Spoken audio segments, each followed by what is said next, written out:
Long before the Emperor rose and the Imperium was born, humanity reached outward from Terra with quiet determination. During the Age of Technology, vast colony ships crossed the darkness between stars, carrying settlers who would never return home. They traveled for solar decades, bound for distant worlds, chosen to feed and fuel a growing interstellar civilization. When a planet proved suitable, the great Long March vessels descended and settled upon its surface. The ships were dismantled almost at once, their metal and machinery turned into the foundations of new settlements. There was no thought of return. Survival was the only future. Many of these worlds were harsh and unforgiving. Some were stalked by vicious predators or defended by alien races who saw the newcomers as intruders. Others were racked by violent storms or cloaked in air that could not be breathed. Yet the settlers had come prepared. They brought standard template construct databases and fabrication systems, tools that allowed them to build powerful suits of exo-armor. Within those towering walking machines, protected by plasteel and armed with heavy weapons, the colonists could endure almost anything. Few beasts or hostile warriors could stand against them. They strode through dangerous landscapes with steady purpose, becoming familiar figures on the young colonies. The settlers called them knights, remembering the armored champions of ancient Terra. Over time, the control platforms known as Thrones Mechanicum shaped the minds of those who piloted him. Generation after generation, a warrior aristocracy emerged. The simple plates of early armor were replaced with ornate adamantium, reflecting rank and honor. Gradually, the knights withdrew from common labor. Tasks like logging forests with reaper chainswords or breaking rock with battle cannons were given to lesser hands. The nobles took up residence in towering strongholds, ruling and protecting the settlers who had become their subjects. In this way, the knightly houses formed, and their influence grew strong during the Age of Technology. The Golden Era did not endure. Around the 22nd millennium of Terra's reckoning, humanity's vast empire faltered. Terrible wars broke out, invasions spread, and the first human psychers emerged amid fear and uncertainty. The use of sentient machines remembered as the Men of Iron deepened the turmoil. By the 25th millennium, violent warp storms tore across the galaxy.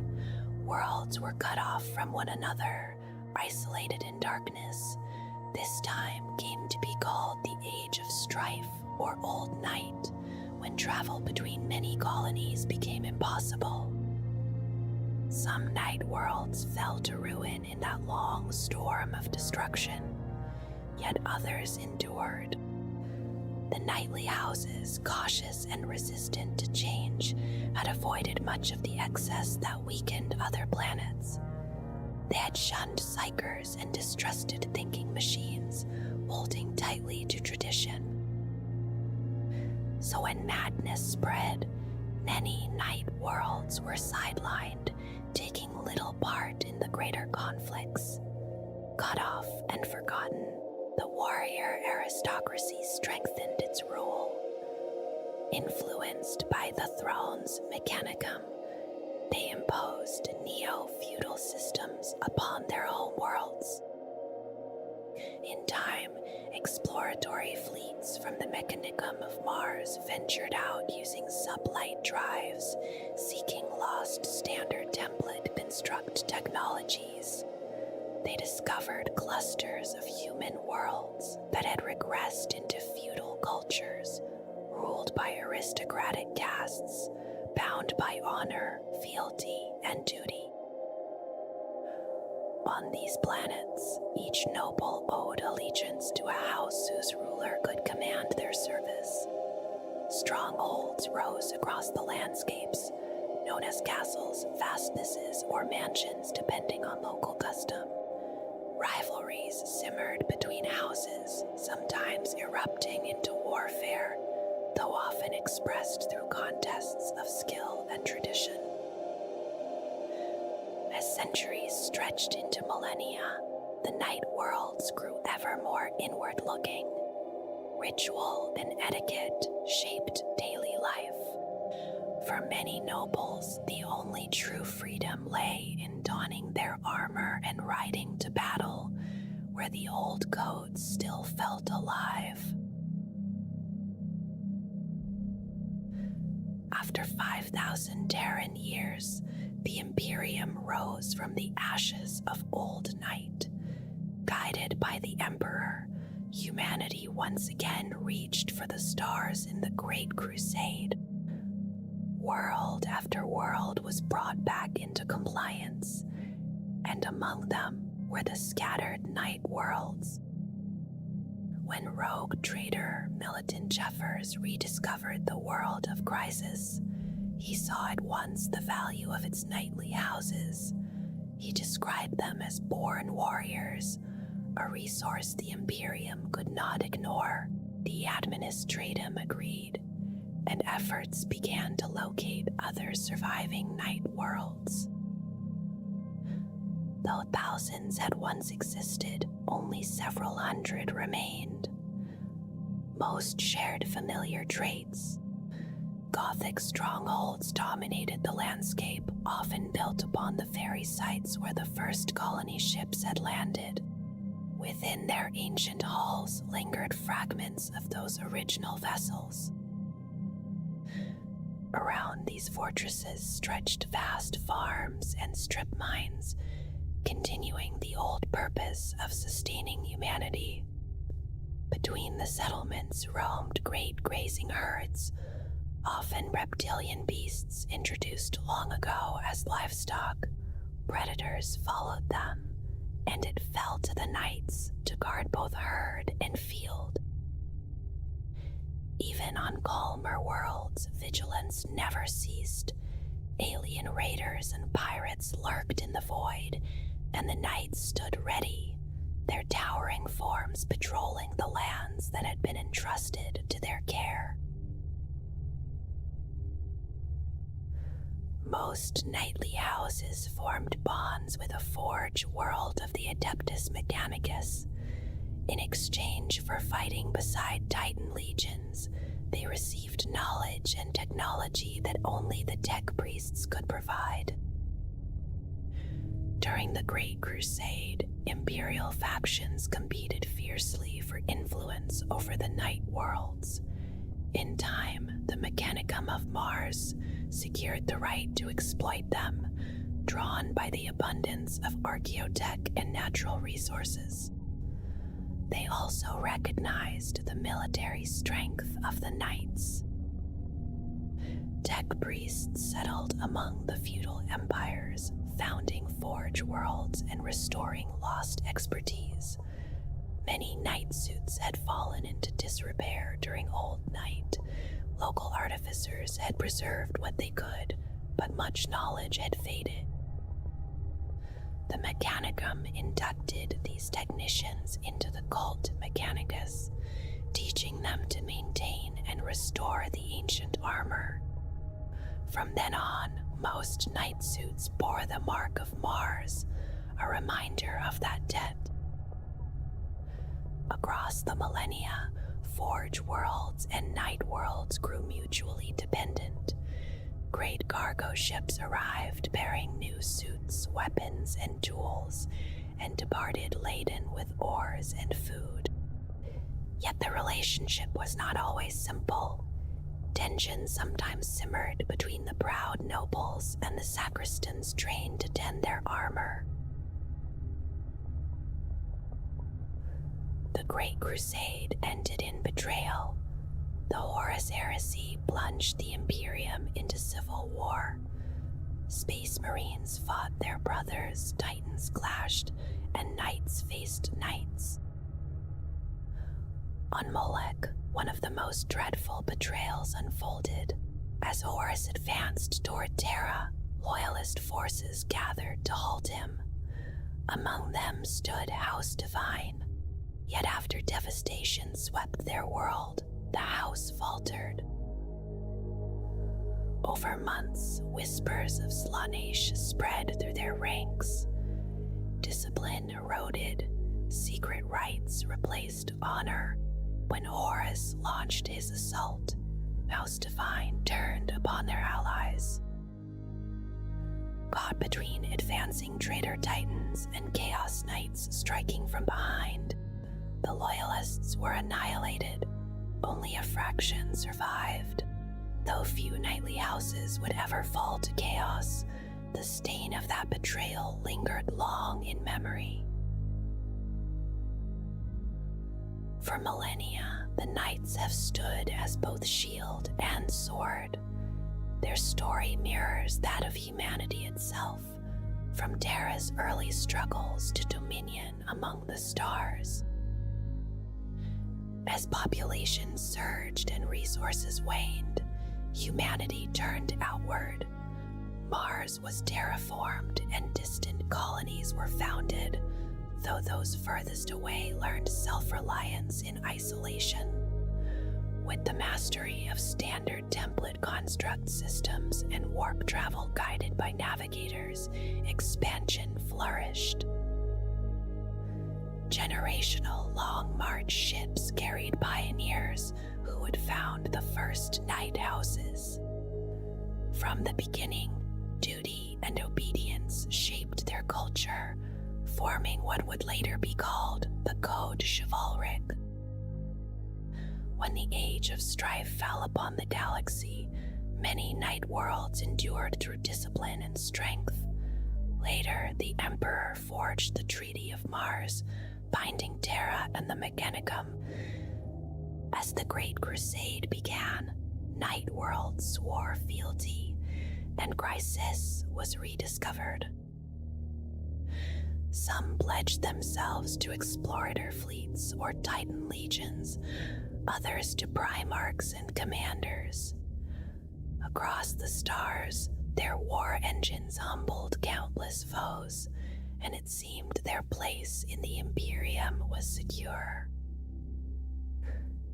During the Battle of Beta Garmon, knights fought beside Titans in a conflict so vast it was called the Titan Death. Entire households were reduced to wreckage. House Vextrix suffered grievously, and the war came to be remembered as the Great Cull. On Molech, House Divine's treachery proved decisive. The destruction of the Imperator Titan Paragon of Terra shattered loyalist lines, and the defenders were slaughtered. After Horus fell, the Great Scouring began. Knights hunted down those who had betrayed them, seeking redemption. Houses Cadmus, Terran, and Borgias united to destroy the remnants of House Divine. In later ages, the Knights faced orc invasions, demonic tides, and endless wars. On Godsmote, High Queen Desmoderatarin led her forces against the Daemon Tide. Though many fell, the great unclean one Bolothrax was banished, and the house earned both glory and a terrible grudge. On Delante, the Freeblade Vigilantis stood watch beneath a harvest moon. When a warp breach unleashed a Lord of Skulls, he gave his life to banish it. On Corvax, a fallen pilot's throne Mechanicum guided an unmanned knight into battle against Iond and Ghost warriors. Even in death, it fought on.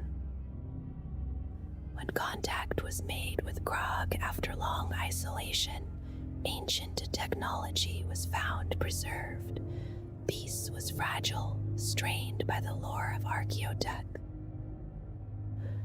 Elsewhere, House Hawkshroud's silence shocked allies, and across many worlds, knights battled orcs, demons, and Necrons. On Avaris, ion shields flared as Necron legions rose from tombs, and the fight to reclaim the world was long and bitter. When Hive Fleet Kraken threatened Yorvith, knights errant of House Griffith charged to clear the way for evacuation. Amid smoke and ichor, they bought precious moments for escape. House Raven leapt between spires on Ireus, battling Hive Fleet Leviathan in thin gravity. Though the world was lost, countless lives were saved. Canis Rex rose again on Randarin Alpha, freeing Sir Hector, who swore the Freeblade Oath and fled to wage endless war against chaos. During the 13th Black Crusade, many houses rushed to defend the Cadian Gate, yet even their strength could not prevent Cadia's fall. As the Great Rift tore open, the nobles braced for a return of darkness. When the Astronomicon flared anew, Robut Gilliman declared the Indomitus Crusade. House Tyrannus committed nearly all its strength, awakening ancient relics for the war. On Randarin Alpha, Canis Rex and Sir Hector had already become symbols of resistance. Elsewhere, House Raven sent lance after lance into the void, their sacristans calculating the cost. On Dracatoria, shadow spawn from Aelindrak infested the world.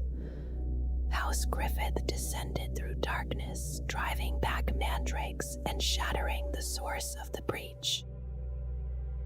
House Grast launched crusades of vengeance toward distant Forge worlds, seeking to repay ancient debts in blood and fire. On Altiva 4, Heldrux descended from a ruined Forge temple. Princeps Adalis led her knights up the mountain slopes, and for days flame and gunfire lit the smog until the mechanical dragons were no more.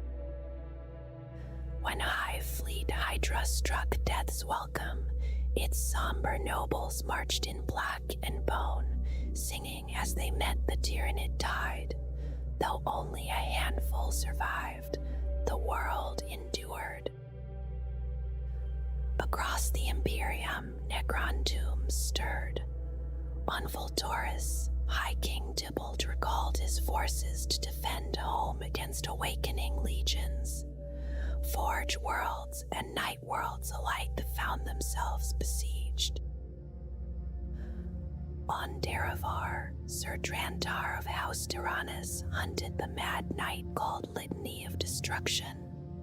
Amid endless wars between rival knights, Red Might met its quarry at last, steel against steel beneath troubled skies.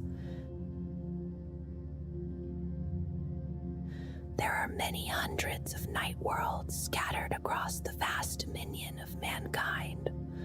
Long ago, bold explorers pushed outward into the galactic wilderness, searching for habitable planets or worlds that could be reshaped to sustain human life. Among those early fleets were vessels carrying Knight Standard template construct technology, and with it came protection for the fragile colonies they founded. More than 15 Terran millennia have passed since those first journeys into the stars, yet their distant descendants still dwell upon these night worlds. Though nightly houses have risen and fallen with the slow turning of ages, those that endure can trace their lineage back to a time before the Imperium itself was born. Every such world feels heavy with that inheritance, no matter where it lies or how advanced its technology may be. Each night world stands aligned either with the Imperium of Man, as part of the Questor Imperialis, or more closely with the Adeptus Mechanicus as one of the Questor Mechanicus. Those sworn to the Imperium render the imperial tithe like any other planet, yet they still trade with the Adeptus Mechanicus, so their knight suits may remain whole and battle-ready. Worlds bound directly to the Adeptus Mechanicus are often found near the Forge worlds to which they are tied. This closeness is no accident. Many Forge worlds were founded beside existing night worlds, so their rich natural resources could be harvested. When Titan legions march forth from those Forge worlds to wage war against the enemies of mankind, they often do so beside their knightly allies. The bond between Forge and Night World strengthens both, and together their might is sufficient to shatter cities and conquer entire worlds. Far in the galactic northwest lies the Striken system, its heart the smoke-wreathed Forge world of Striken Primus.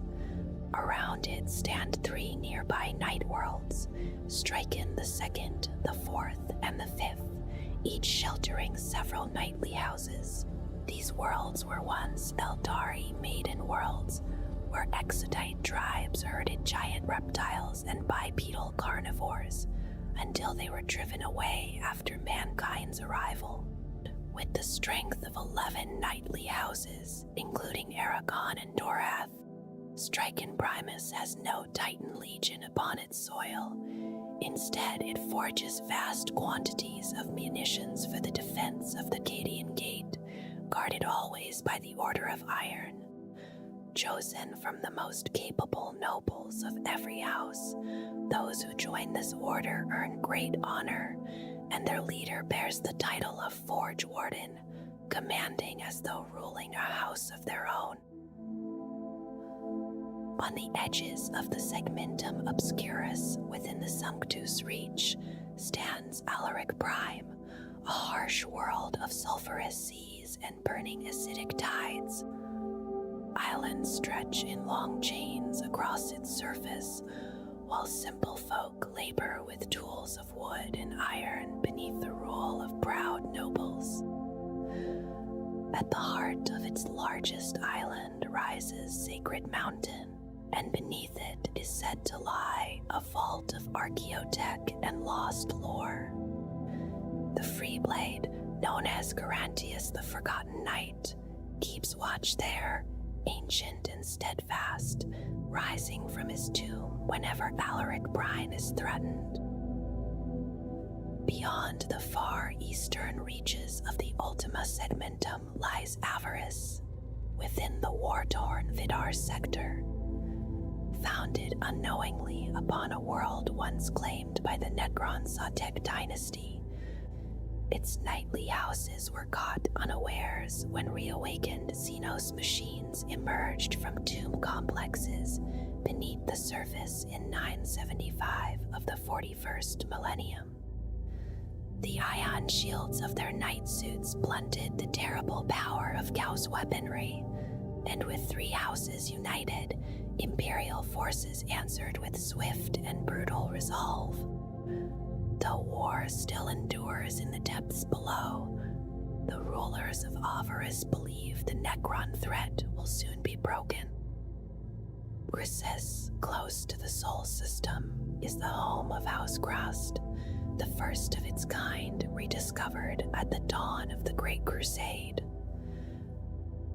Falling under the jurisdiction of Mars, it endured the devastation of the Horus Heresy, leaving Grast the sole surviving house. With the support of the Forge world, and with resources still plentiful, it rebuilt from its losses. Dragon's End is a volcanic world once ruled by winged drakes that hunted megasaur herds across its valleys. When human settlers arrived and House Griffith was founded, Terran horses were brought with them, and the nobles became skilled riders. Before knight suits were completed, they fought the dragons on horseback in armor of obsidian. Nathaniel, greatest among them, slew 3 dragons with a dragon bone lance and became the first ruler of his house. Even after the dragons were defeated by towering knights, the lessons of those early battles were never forgotten. Teutonis lies in the galactic northeast of the Segmentum Obscurus, a bitter volcanic world rich with mineral ore and adamantium veins threading through its crust. Rival houses Navarros and Borges guarded fiercely against alien and traitor alike, knowing the cost should such wealth fall into the wrong hands. Colossae, the fortress world of House Raven, stands under the rule of Lord Greven Raven, the Iron Duke, seated upon the adamantium throne within the keep inviolate. Once a world of plains and forests, it was stripped by industry as legions of knights were forged and continents were mined bare. In alliance with the Forge world of Metallica, its transformation deepened until only pits, slag heaps, and smog wreathed manufactoria remained. A few cities endure amid the deep core shafts, islands of steel and smoke upon a scarred world. In the northern reaches of the Ultima Segmentum, near the Blood Angel's homeworld of Baal, lies Grastalon. Its black hills and desolate moors stretch beneath freezing rain, and villages cling to valleys and broken shores where people herd cattle or fish storm-tossed seas. In ancient stone keeps, the nobles of House Hogshroud dwell by the light of open fires, rejecting excess and embracing only what is needed to keep their knights functioning. Their reputation for honoring debts and keeping their word is held as dearly as their strength in battle.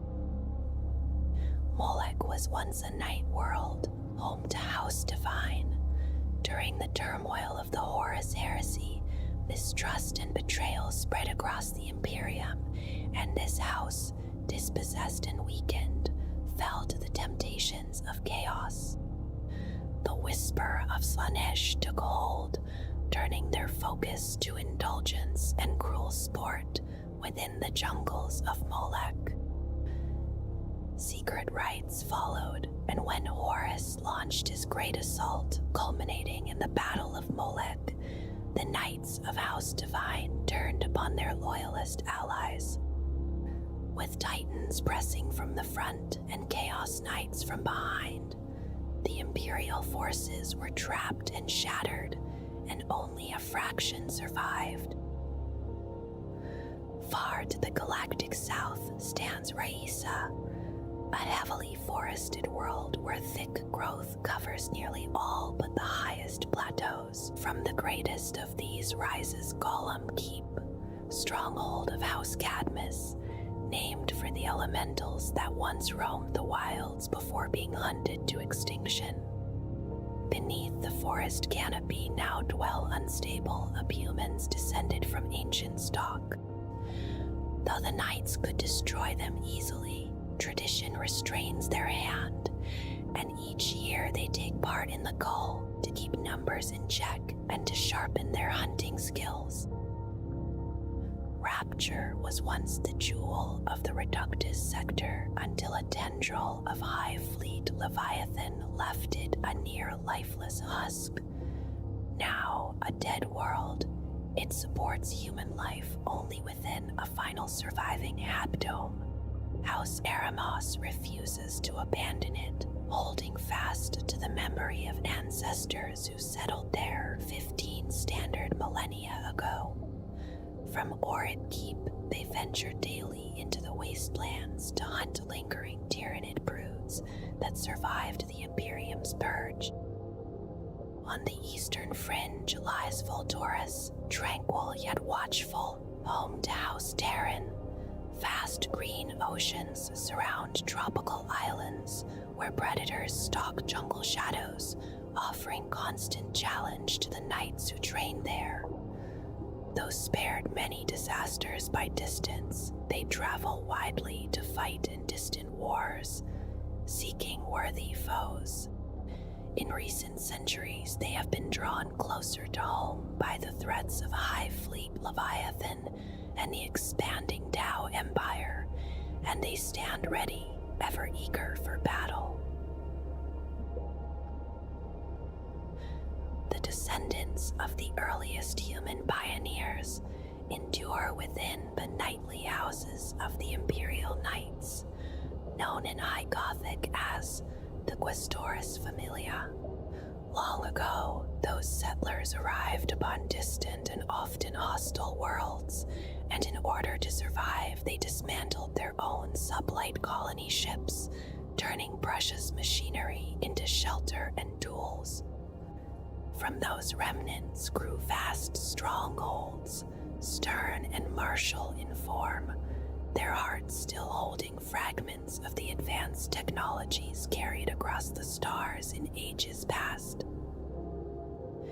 In time, the simple roles of protector and castellan matured into noble lineages. These structures of authority were already ancient when the Imperium of Man was young. Across worlds separated by immense distances, the houses developed cultures that seem strangely alike. That likeness is rooted in the ritual of becoming, the solemn union between a noble and a suit of knight armor. When a pilot connects at a neural level with the war spirit within the armor, something profound occurs. Human mind and artificial intelligence intertwine, shaping thought and instinct alike. From this joining arise societies that mirror one another despite never sharing direct contact, each world distinct in environment, yet similar in custom and bearing. The Imperial Knights value their independence. They swear oaths of fealty to the Imperium and often to the Adeptus Mechanicus, yet they are not subjects in the common sense. Their traditions reach back thousands of Terran years, even before the age of technology in many cases. Their identity is shaped less by outside influence and more by the bond between noble and armor. Life within their fortresses is defined by relentless ritual. Ceremonies unfold with rigid formality, and daily existence is bound to courtly duties that can feel endless and strangely hollow. Against this stillness stand the knight pilots themselves. They are warriors who find meaning only in battle. For them, the thunder of war and the closeness of death are far preferable to the quiet weight of ceremony. Raised from birth for conflict, they devote every spare moment to preparation and training. To plan for battle is to breathe freely. The alternative, the slow passage of days within stone walls, is a fate they can scarcely bear to imagine. Across the Imperium, there are many hundreds of knightly houses, each bearing its own history, yet some rise above the rest as giants among their peers. These are the great houses, whose renown was earned through legendary deeds or through the favor of powerful imperial institutions. Among them stand both the Questor Mechanicus, sworn primarily to the priesthood of Mars, and the Questor Imperialis, who serve the Imperium directly. House Tyranids is remembered as the first of all knightly houses. Founded upon Mars during the Age of Terra, it guarded the Red Planet as its industries grew into a vast center of technological mastery. Designs for armored exosuits derived from those first worn by the Knights of Tyranids were carried outward with the earliest expansion fleets. Much later, during the Great Crusade, the ancient Mechanicum likely drew upon this knowledge to secure the loyalty of the rediscovered Night Worlds.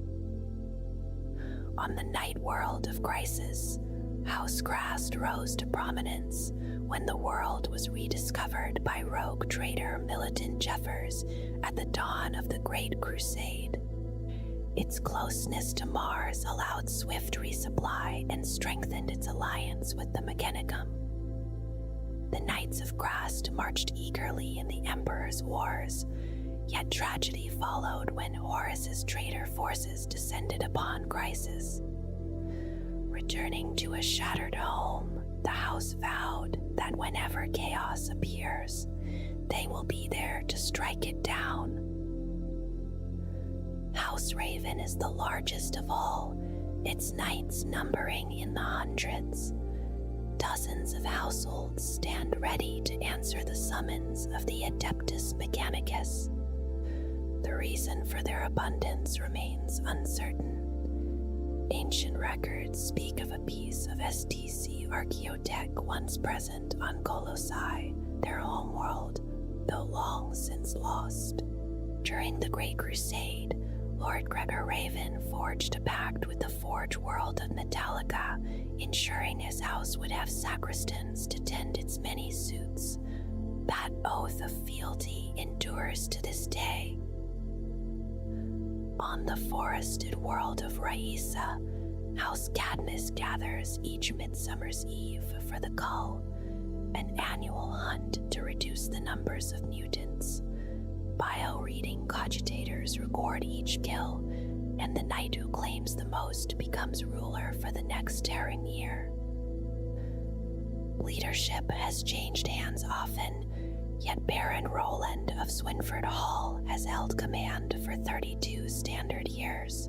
His house now faces hardship after defending the nearby Forge World of Gryphon IV from High Fleet Leviathan, and a grim future lingers if the Tyranid threat remains. House Griffith prizes courage and skill above all. Duels of honor and the jousting tourney known as the Field of Adamantium determine standing within their society. Favoring knight-errant armor and its thermal cannon, they are close-range specialists, often preferring to charge forward with Reaper chainswords rather than rely upon distant fire. For House Hawkshroud, honor is paramount. Their knights answer nearly every call from allies they respect, so often that many are absent from their homeworld of Grastelon.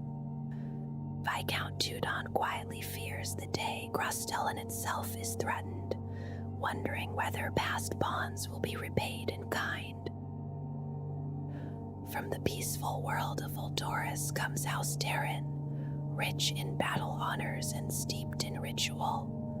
Their daily intonation, the 1,000 canticles of war long awaited, lasts nearly 3 solar hours. Perhaps it is this weight of ceremony at Furion Peak that drives them so eagerly to campaign far from home. Beyond the great houses lie hundreds of lesser knightly houses, their deeds no less brave, though less widely known. The houses of Mortan, Alphalos, and Talmus once stood together in defense of the hive world of Hexus Alpha, saving more than 100 billion lives when a warp rift unleashed a tide of demons across the planet. House Doraf has long provided valiant knights to the Order of Iron, the elite guardians of the Forge world of Striken Primus. In other regions, the Ebon Knights of House Wintervale have repelled dozens of Drukari raids near their homeworld, earning lasting enmity from the Scions of Gamora. The artificers and technicians of the night worlds, once local maintainers of ancient armor, came to be known as sacristans after induction into the cult Mechanicus. When cargo ships arrive from a forge world to collect food and resources, they also carry away a small group of apprentices. These youths may be noble sons or farmers' children, drawn from every level of society. During a solar decade of apprenticeship, they learn the skills required to maintain suits of knight armor. When they return home as fully trained sacristans, they carry more than technical knowledge. Unbeknownst to the knights, they have also been indoctrinated into the cult Mechanicus, forming a quiet network that advances the interests of the tech priests. Even before this formal bond, local artificers held vital status within each house. With Mechanicus training, their influence only grew. Styling themselves as a priesthood guarding half-forgotten technological mysteries, they began to speak with one voice. By threatening to withdraw their services, they gained authority nearly equal to that of the nobles. Often this balance has steadied knightly society, tempering arrogance and mediating feuds between houses.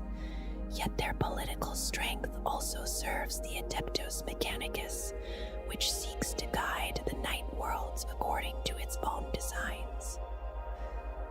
Still, the knights' deep sense of honor and duty frequently leads them along paths the ruling magi would rather they avoid. Though open war between knightly houses is rare, it has occurred. On the night world of Teutones, houses Navarros and Borgias have feuded for several standard millennia. The conflict began when the matriarch of Borgias was accused of seducing the firstborn son of the Count of Navarros and poisoning him after he rejected her. Since then, relations have flared repeatedly into violence. At times, sacristans have requested intervention from the nearby forge world of Lucius to prevent the fighting from halting adamantium production. During the Civil War of 156 in the 41st millennium, the tech adepts of Lucius authorized the deployment of a demi-legion of titans from the Legio Astorum to restore order. Since the days following the Horus Heresy, the night worlds have remained steadfast allies of the Imperium. Feared in battle and unwavering once their word is given, they are welcomed by Imperial commanders whenever they can be spared. Yet their numbers are few, and their rigid societies limit the scale of their influence. Within their strongholds, life is shaped by traditions that stretch back more than 10,000 standard years. Rituals fill each day, honoring ancestors and upholding ancient customs. In House Hasberd, every dawn brings the reading of the names and deeds of every ruler since its founding, a recitation so long it consumes most of the day. Escape from this weight lies in conflict. Only the first or second sons of the aristocracy may pilot knight armor, and when they do, the transformation is profound. Bound at court by endless rules, they find freedom within the armor, guided only by conscience and purpose. Their ferocity in battle reflects this release, and their training is relentless. When armor cannot be worn, contests of bravery and skill fill the void. Yet beneath this lies another impulse. The neural link to the throne's mechanicum instills respect for hierarchy, but also endless ambition. Nobles strive to outshine one another, not only through combat but through intricate political intrigue. Consorts play their part as well, wielding influence and forging alliances through marriage. Many a noble's ascent has been shaped by the cunning of a highborn partner, while he sought glory in war.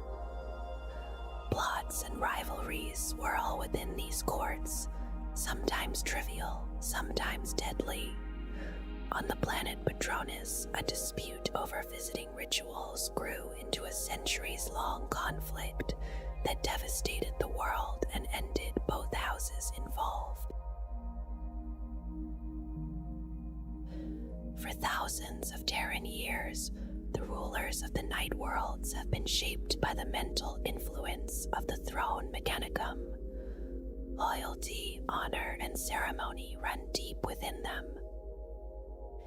Each household bears its own heraldry, rites, and history, known from the highest baron to the lowest worker serf.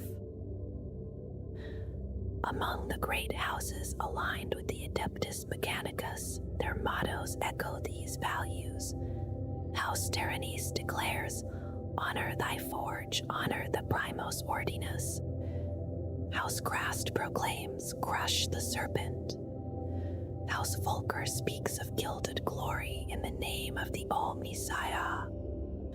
House Raven affirms its vow with honor inviolate, Colossi eternal.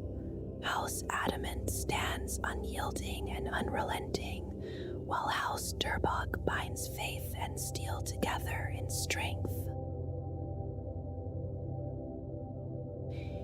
Each noble of a night house was once known as a scion, a warrior who carried their own chronicle of battle and bore the weight of their forebears' traditions and glories. From the first rising of a scion aspirant, newly elevated to command their armor and filled with quiet dreams of future honor, to the seasoned scions marshal who formed the steady line of battle, each life was shaped by war. Above them stood those who guided the household's command, figures who had already written their legends in fire and steel. When open war came and an entire house strode to the field, every scion understood their place. Roles were shaped by ancient custom as much as by the reputation of the armor and the warrior within it. When such a host was unleashed, it moved like a tide of iron and fire, relentless and immense. Few forces in the galaxy could endure its advance. At the height of a night household's order stood the Seneschal, a title heavy with both authority and expectation. Whether leading mustered forces in the field or ruling a fortified keep upon a night world, such a figure had proven their worth in personal combat, in command, and in the subtler trials of politics and dynastic struggle. Below the Seneschal were the Lord Scions, veterans known by many titles, such as Baron, Margrave, Ciridar, Count, or Thane, yet united beneath the same supreme command.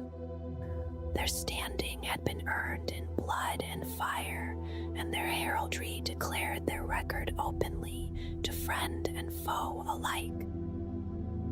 Some scions showed a rare gift for understanding the workings of their armor, spending time beside sacristans while still retaining their rank. Those who mastered such knowledge and endured many wars might earn the honored name of preceptor, guiding aspirants and serving in battle through advanced augury and careful coordination. Older traditions lingered as well. The Octeller once stood as a forlorn hope, sworn to strike down the mightiest foe, even at the cost of their own life. Though such desperate roles were suppressed during the Great Crusade, the fires of the Horus Heresy rekindled their necessity. there were also those who stepped away from household bonds. Drawn by adventure, by battle lust, or by exile, they became free blades, owing no fealty and walking the stars as knights mendicant. Many joined the crusade forces, fighting on distant worlds in service of the Emperor's great work. Within the battle line, the Knights Martial formed the steadfast banners of the house, while aspirants endured a dangerous apprenticeship to preserve the bloodline's strength. Among them, some earned the epithet Dolores, marked by triumph over monstrous predators and by a restless hunger for battle that could consume all else. Others followed the Ulan tradition, hot-blooded and swift, favoring rapid maneuver and close assault, often seeking the speed of Cerastus pattern knights. The Arbalester, by contrast, dealt death from afar, shielding comrades through disciplined fire. In siege and in city ruin strode the implacable, steady amid chaos, crushing foes that sought to swarm their armor. Each title, each role, was a facet of the same enduring truth, that every scion stood within a lineage of war. When battle calls in a later age, the great war machines rise once more. Even a lone knight can turn back raiders or stamp out rampaging beasts.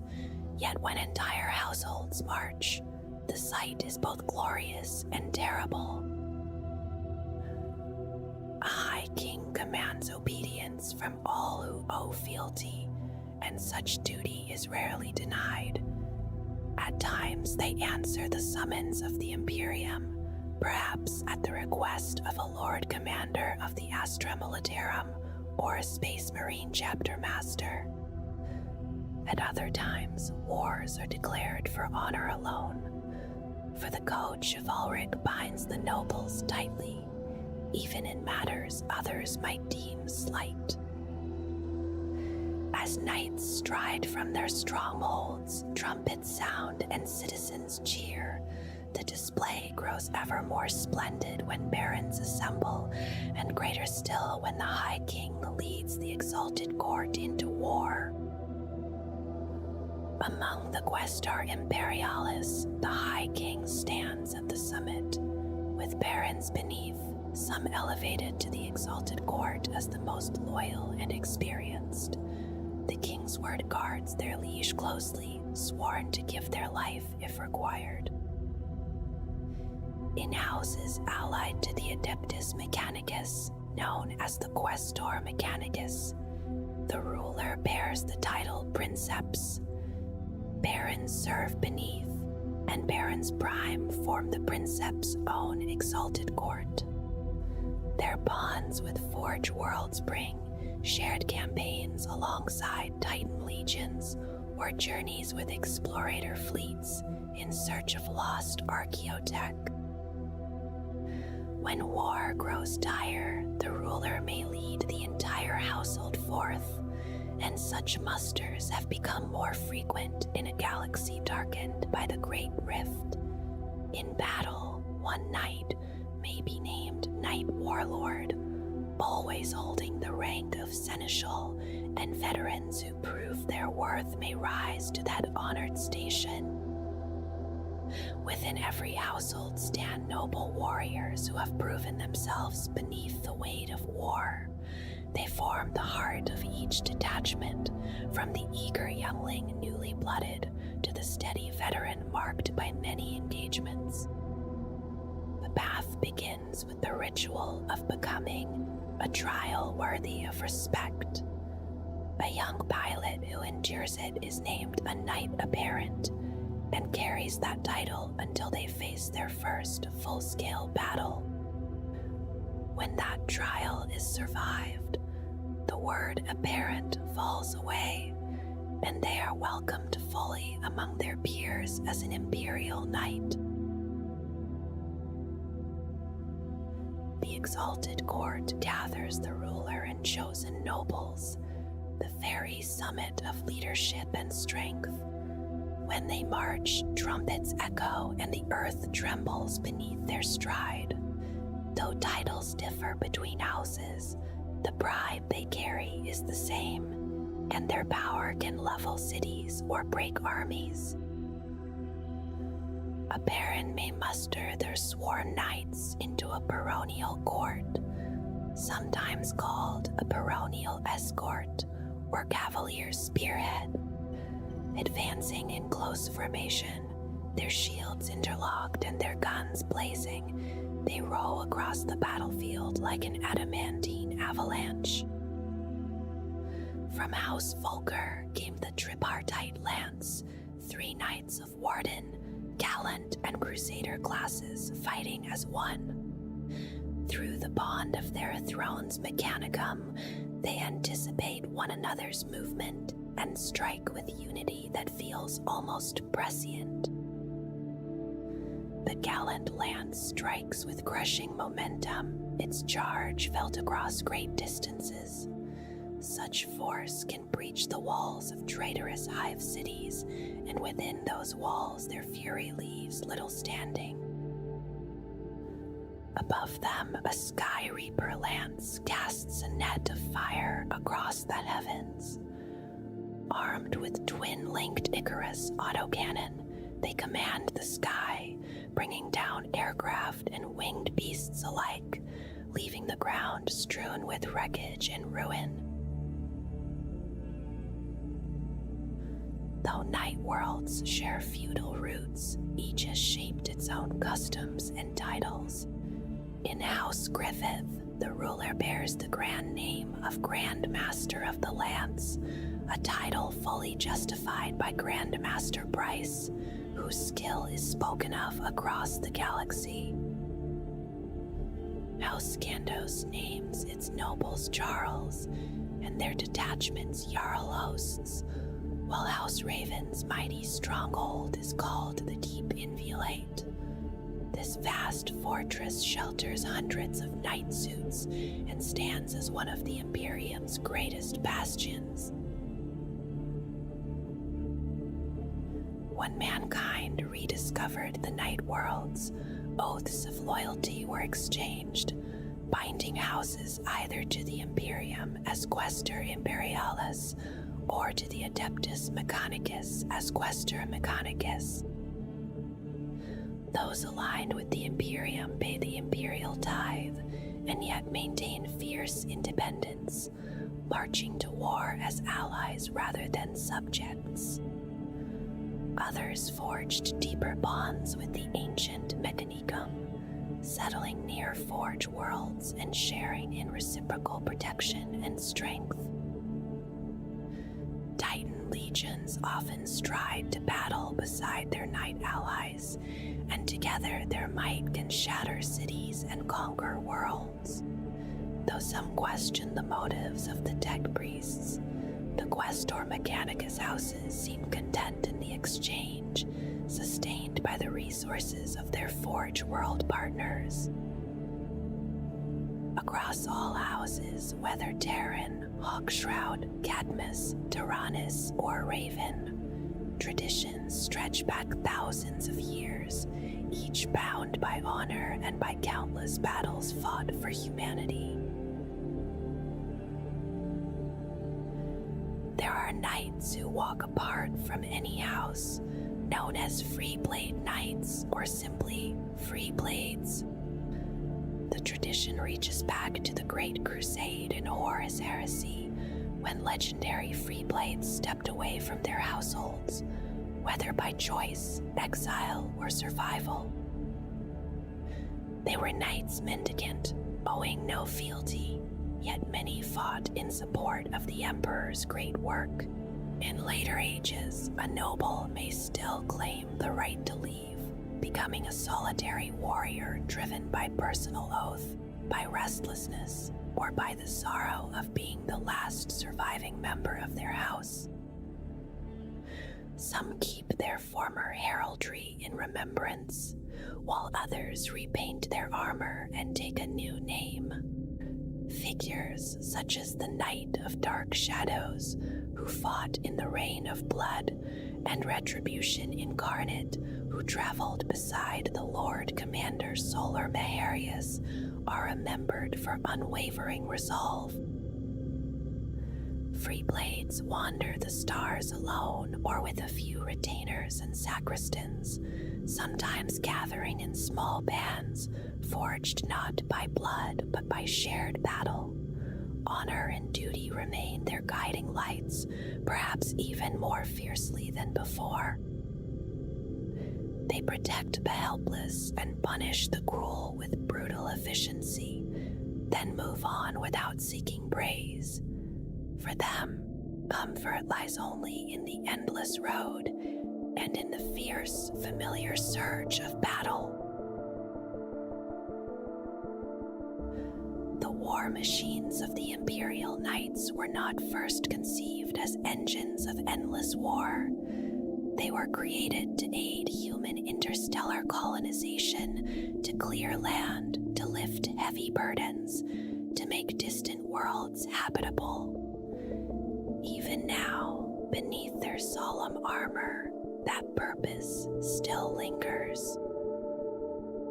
The Reaper chainsword, so feared upon the battlefield, was once meant to carve through vast forests and choking growth for early settlers. Heavy lifting hooks remain fixed to each weapon, quiet reminders that these machines once carried tools and digging apparatus as readily as they now carry a battle cannon to drive back marauding orcs or Eldari. Much of the original endoskeleton lies hidden beneath sloped armor plates and layers of heraldry. If those plates were stripped away, the machine beneath would resemble the functional STC construction engines of the distant past, when colonists first relied on them to defend fragile settlements. Knight armor takes many forms, each shaped by its own strengths and frailties. There are broader classes, from the lighter Armiger pattern knights to the larger Questoris pattern knights and the heavy Dominus pattern knights. Among these, the Knight Paladin and the Knight Errant are most often seen, sharing the same frame yet bearing different weapons, balanced in maneuverability, protection, and firepower. All Imperial Knights are clad in thick adamantium armor and fitted with formidable weapon systems. Typically, 2 primary weapons are mounted upon their arms, supported by additional systems fixed to torso and shoulders. The armor itself was forged long ago, and so no 2 suits are quite the same. Plates, helms, and crests differ according to the artisan's hand. Across their surfaces, intricate heraldry proclaims allegiance and records deeds achieved in battle. Every line and color speaks of honor, memory, and duty carried forward across generations. The Knight Paladin stands as the archetype of the Imperial Knight, most often bearing a large caliber rapid-fire battle cannon and a towering Reaper chainsword. Its cannon can shatter massed infantry, tear apart light vehicles or dual distant artillery, and even pierce the armor of a true Titan. As fire approaches, the pilot turns the directional ion shield toward the threat, softening the blow. With long, deliberate strides, the paladin repositions while firing, and if enemies draw near, heavy stubbers sweep them aside. In close combat, the chainsword or thunderstrike gauntlet can carve through armor with terrible certainty. The Knight Errant shares the same frame, yet serves a different calling. Its thermal cannon unleashes blasts that melt plasteel bunkers and turn battle tanks to molten ruin. It excels at striking large foes, from Chaos Titans to Mega Gargants, reducing steel and flesh alike. When it closes the distance, its Reaper Chainsword or Thunderstrike Gauntlet can topple monstrous creatures in a single, engine-driven strike. A heavy stubber crowns its armored carapace, and even its bladed feet crush those caught beneath them. There are nobles who favor the Knight Gallant, aggressive and restless, armed only with a Thunderstrike Gauntlet and Reaper Chainsword. They reject long-ranged guns and surge forward, eager for personal glory. An ion shield and heavy armor carry them into the fray, while a heavy stubber clears the path of counter-attacking infantry. The Knight Preceptor embodies the code chivalric. It closes with the enemy at honorable range, armed with a chainsword or gauntlet, and the rare Los Impulsor.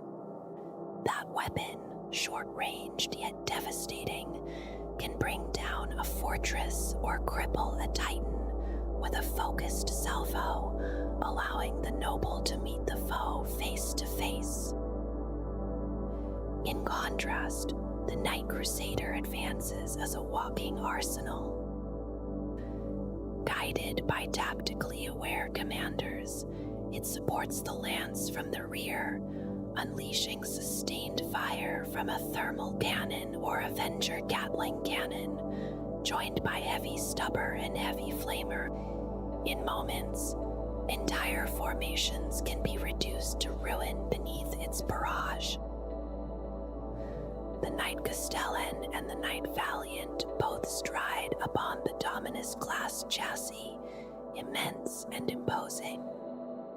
The Castellan serves as long-range artillery, its dual plasma core feeding a fearsome array that includes a plasma decimator and the vast volcano lance. Twin Siegebreaker cannons and Shieldbreaker missiles crown its shoulders, the latter guided by Raptorous machine spirits that slip through shields in flickers of the warp. The Valiant moves closer still, enduring fire behind its ion shield before unleashing overwhelming force. Its conflagration cannon pours forth a storm of flame, while the Thundercoil harpoon strikes, impales, and reels back, channeling destructive energy through its chain. Under such assault, enemy lines often falter and break. The Knight Armiger is smaller in stature, often piloted by nobles of lesser lineage or by loyal retainers. Long-legged and swift, these walkers strike hard at critical targets. The Armiger Warglaive charges forward with a thermal spear that melts Rawcrete into bubbling ruin, then follows with the sweeping bite of its Reaper Chain Cleaver. Its counterpart, the Armiger Helverin, moves with similar speed yet focuses on ranged fire, each bearing paired Armiger autocannons that pour out armor-piercing shells in relentless volleys. Some mount heavy stubbers for simplicity, others fit carapace meltaguns to guard against foes who draw too close. Among these lesser orders, loyalty binds them closely to the greater knights they follow. The Knight Warden is built for confined battlefields, striding through narrow hive streets or tangled forests with shield raised. One arm carries the Avenger Gatling cannon, its spinning barrel sending forth a storm of heavy caliber rounds, while the other bears a chainsword or gauntlet for brutal close work. Meltaguns, Storm Spear rocket pods, or Icarus autocannons may crown its frame, and even a heavy flamer ensures that no enemy hiding in cover escapes its reach. Cerastus-type knight armors move with greater speed and grace than the heavier errant and paladin forms. They appear fashioned purely for war, born of the violence that marked the age of strife. Among them, the Knight Acheron advances with a Reaper chain fist and flame cannon, leaving scorched strongholds behind. The Knight Atropos carries arcane weapons, the Atropos Lascutter and Graviton Singularity Cannon, created to destroy Yeertech engines and Xenos war machines, though its machine spirits test the sanity of those who bond with them. The Knight Castigator wields the thunderous Castigator pattern bolt cannon, cutting down hordes with relentless fire and blade. The Knight Lancer, swift and highly prized, charges with its shock lance, projecting disruption fields at close range while sheltered behind a concentrated ion gauntlet shield. Beyond these, the Questoris Knight Megara serves as a shock assault engine, armed with a lightning cannon that vaporizes infantry and tears through armor, and the Questoris Knight Styrax bears a full-kite Gearovile, Graviton gun, and Rad Cleanser, with a Hecaton siege claw for crushing vehicles and buildings alike. Among the most formidable stands the Agastus Knight, Porphyrion, heavily armed and armored, rare even among the greatest households, such as House Raven or House Weimar. It serves both as devastating war engine and as stern enforcer within its own house, sometimes marked by the shrouded urn that signifies a sanctioned trial by combat against a brother. Its power rivals that of a scout titan, yet the strain of commanding such a machine presses heavily upon the pilot's mind. The Agastus Knight Asterius, deployed in the eras of the Great Crusade and Horus Heresy, was fashioned for long-range destruction. It carries twin ancient conversion beam cannons, relics capable of sundering fortresses in a single blast. Towering close to the height of a stout titan, it strides forward like a giant amidst lesser foes, laying waste from afar. There were also patterns once recorded but no longer considered canon.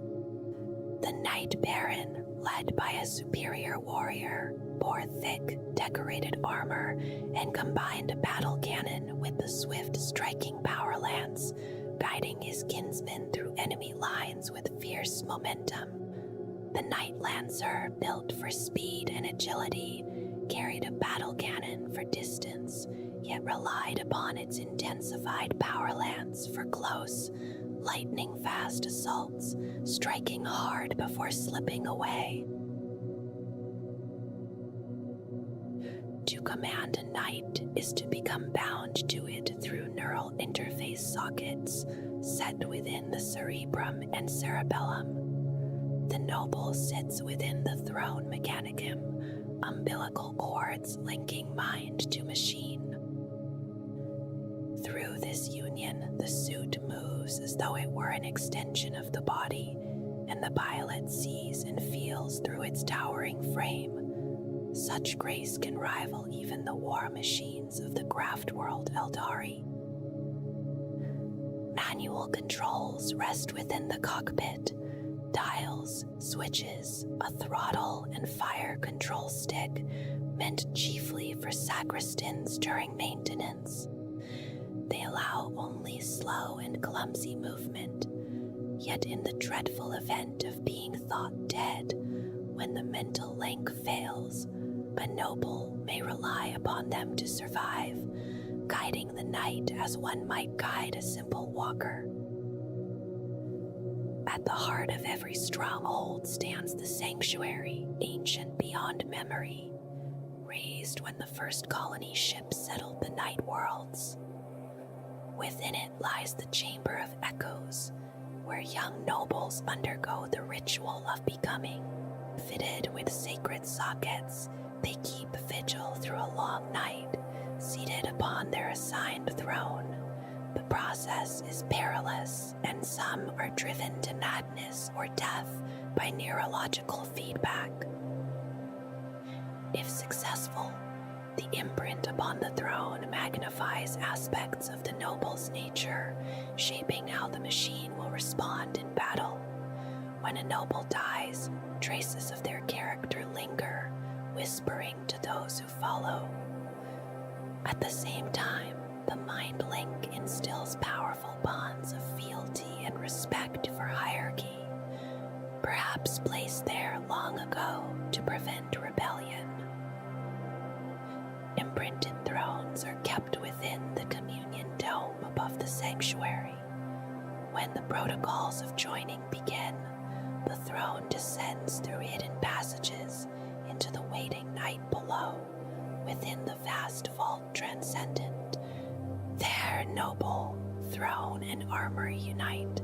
Power surges through the frame, great doors open, and the knight steps forward into the quiet inevitability of war. When the Titan legions of the Adeptus Mechanicus move to war, the night worlds do not remain behind.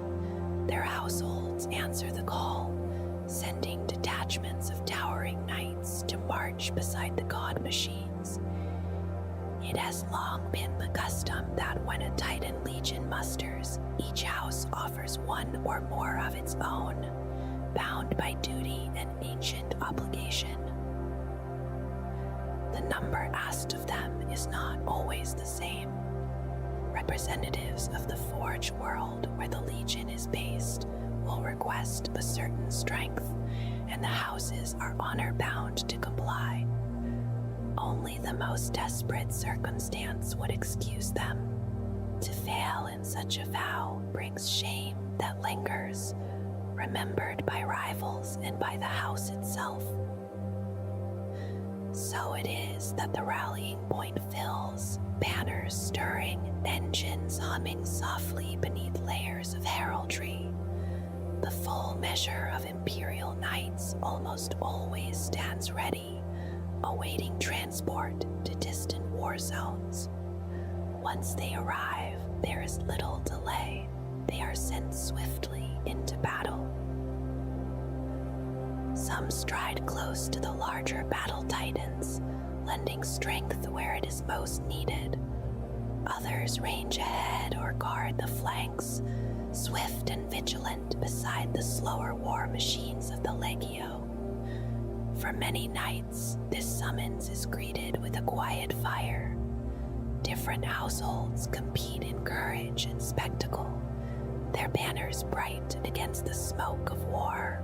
The chance to earn glory and to leave courtly life behind for years or even decades is counted as a rare gift.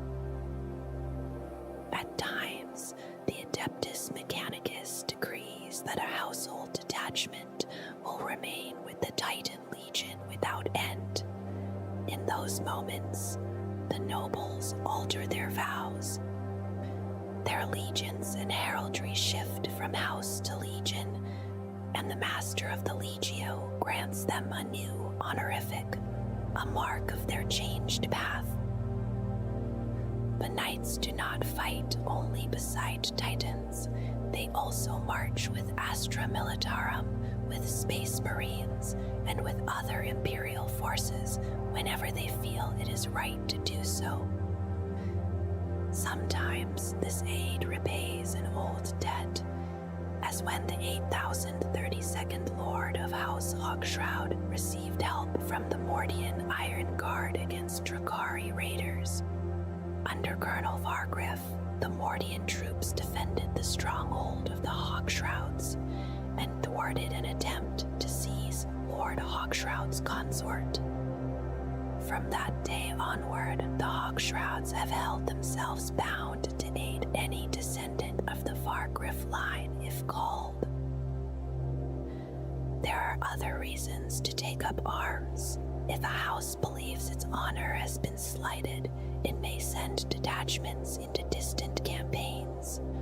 Pride runs deep among the knights, and few insults are allowed to pass unanswered. Some have hunted down those who once invaded their home world. Others have stood beside Alice to defeat a long-hated foe. Commander Shadowsun of the Tau learned this truth when her emissaries angered the ruler of House Terran with veiled threats and an overbearing manner. In response, he led several household detachments to aid the Imperial defenders of Agrelon.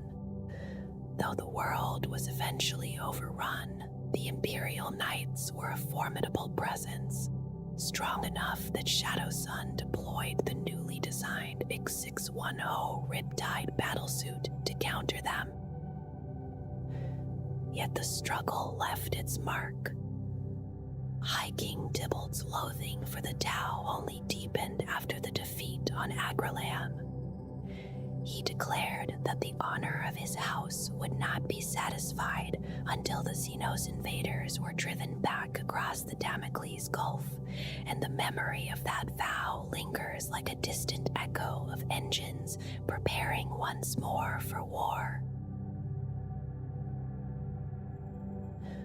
The war gear of a knight carries the weight of ancient craft and patient violence. Some weapons breathe fire across the battlefield, like the Acheron pattern flame cannon, a vast arm-mounted flamer that washes whole stretches of ground in searing light, leaving little behind but smoke and fear. Others speak in a harsher voice, such as the autocannon carried by Knight Castellans, heavy and multi-barreled, spitting high-velocity shells with such force that even a Titan's void shields can falter beneath the storm. There is the Avenger Gatling cannon, its spinning barrels a blur, casting streams of large caliber rounds that sweep through infantry and tear at armor, the air around it alive with a whirring hiss. Smaller bolters sit upon the massive frames of the knights, short-ranged and practical, meant to ward off boarding foes and cut down those who stray too close. The Castigator pattern bolt cannon turns its twin-linked rotary fury upon infantry formations, mass reactive shells bursting in thunderous succession. In close combat, rarer tools appear. An energy whip lashes out, its strike not only wounding but sending a fierce electrical surge through circuitry and control systems, capable of shaking even another knight. The Hecaton Siege Claw, with its 3 prongs, crushes vehicles and rends buildings apart, its strength most often seen in the hands of the Questorus Knight Styrix or the scarce Megara. Ancient sciences linger within the graviton gun, which bends gravity itself so that a target's own mass becomes its undoing, pinning and crushing with unseen force, while Rad Cleanser discharges and searing beams reap a silent toll. The Rad Cleanser, known also as an irradiation projector, unleashes cross-spectrum radiations that boil flesh from within and leave even metal struggling beneath the blast. Defense rests in the Ion Shield, a field projected in a narrow arc before the knight.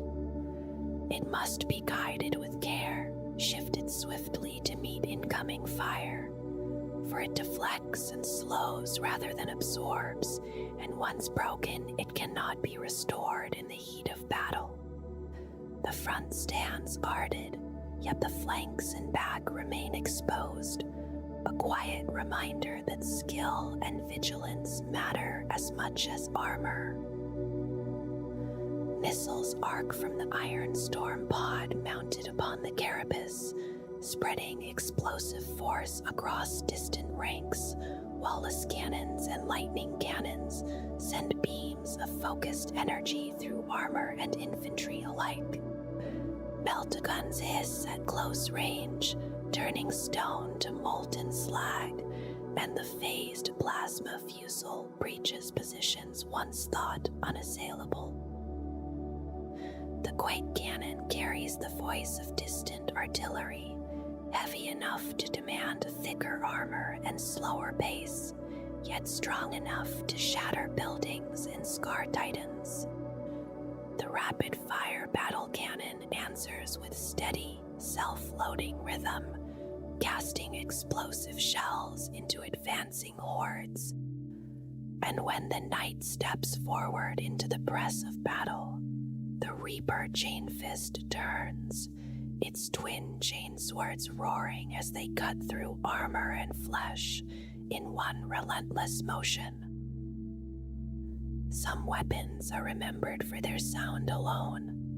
The Reaper Chainsword rises 3 times the height of a man, its adamantium teeth driven by mighty servos, and the revving roar of its blades has sent many fleeing before it ever struck. Nothing endures its grinding cut, not armor, not ferrocrete, and though it is the mark of the Knight Paladin, it is not bound to that pattern alone. There are quieter origins as well. The shock lance began as a tool to guide great beasts across distant worlds, yet its charge has grown into something far more terrible. Mounted within the visor, it gathers power as the knight moves, dynamos turning and storing energy until, in close combat, it must ground itself through the enemy. Infantry burn, systems fail, and only the largest of foes can safely bear the full arc without risking harm to nearby allies. Upon the carapace, the Storm Spear rocket pod sends armor-piercing projectiles streaking outward in bright flashes, their explosions echoing moments later. The Tempest Warblade sweeps with controlled strength, cleaving infantry and light vehicles aside with ease. The thermal cannon exhales a hissing blast that melts walls and reduces battle tanks to bubbling slag, growing deadlier the nearer it is brought to its target, a weapon long associated with knight-errants, though not confined to them. At the heart of it all rests the Throne Mechanicum. The noble pilot is bound to the suit through neural sockets, seated within a control platform that joins mind to machine. Through it, the knight becomes an extension of the pilot's own body, movements flowing with a grace that rivals even the war machines of the Eldar, sight and sensation shared as though armor were flesh. And when the Thunderstrike gauntlet is raised, energy gathers around its clenched fist, sparks falling in quiet arcs before the blow lands. The strike resounds like thunder, crushing armor and hurling wreckage aside with overwhelming force.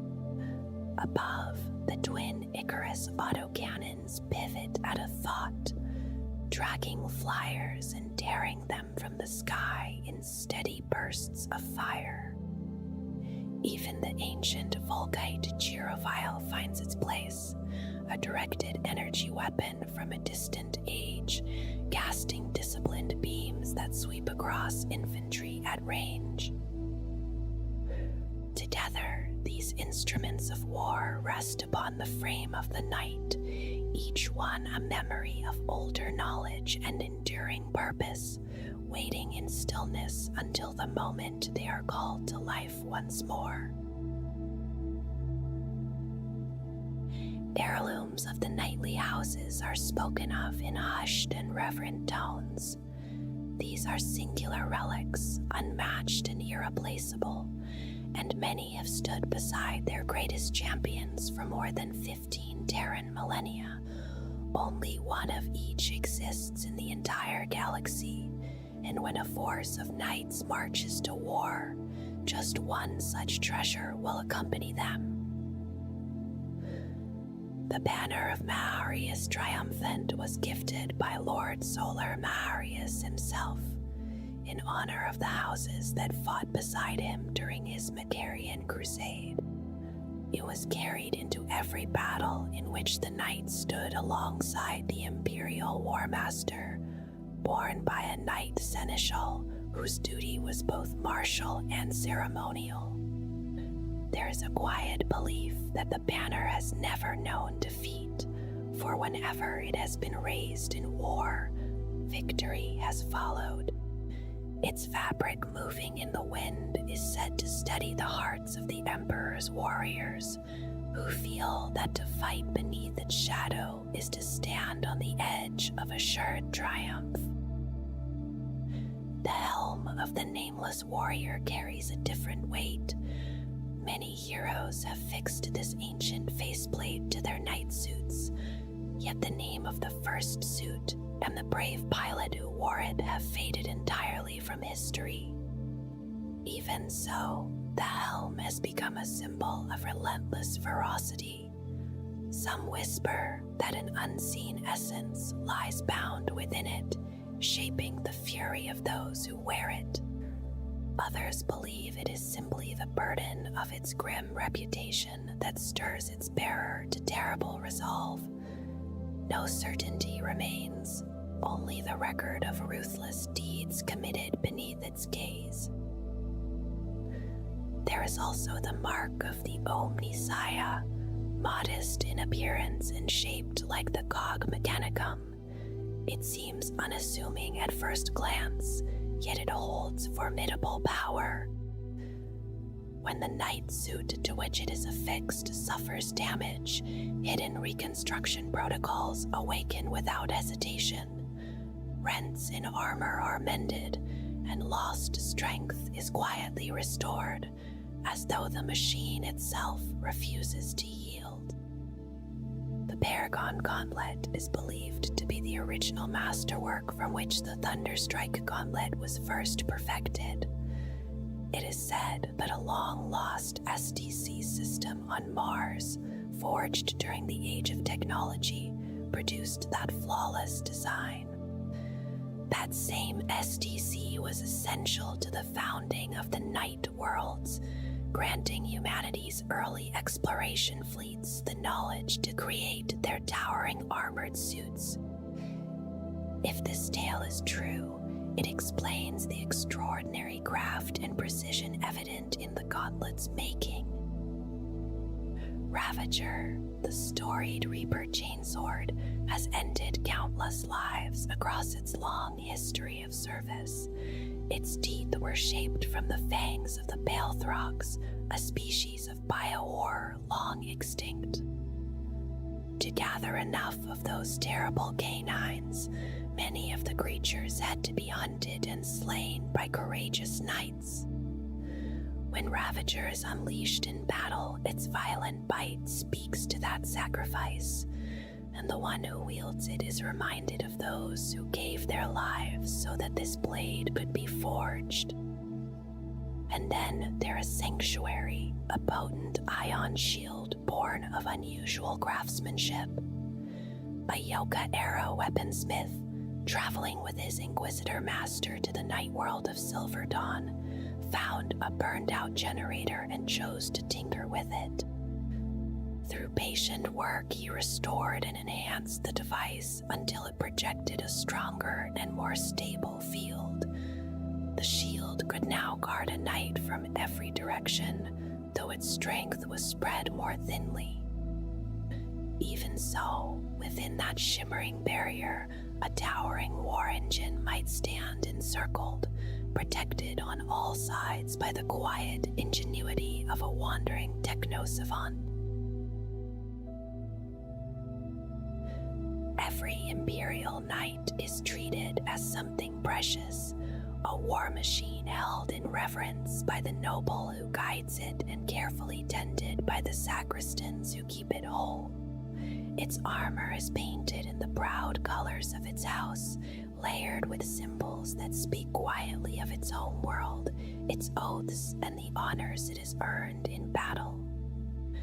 No two knights ever appear exactly alike, even when they share the same lineage, because each livery carries subtle differences shaped by personal history and tradition.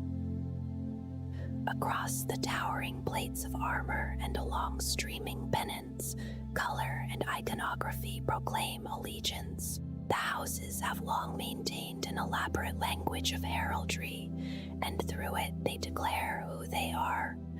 These knights compete not only in the fury of combat, but also in the splendor of their appearance, for every mark and symbol carries meaning for the one who bears it.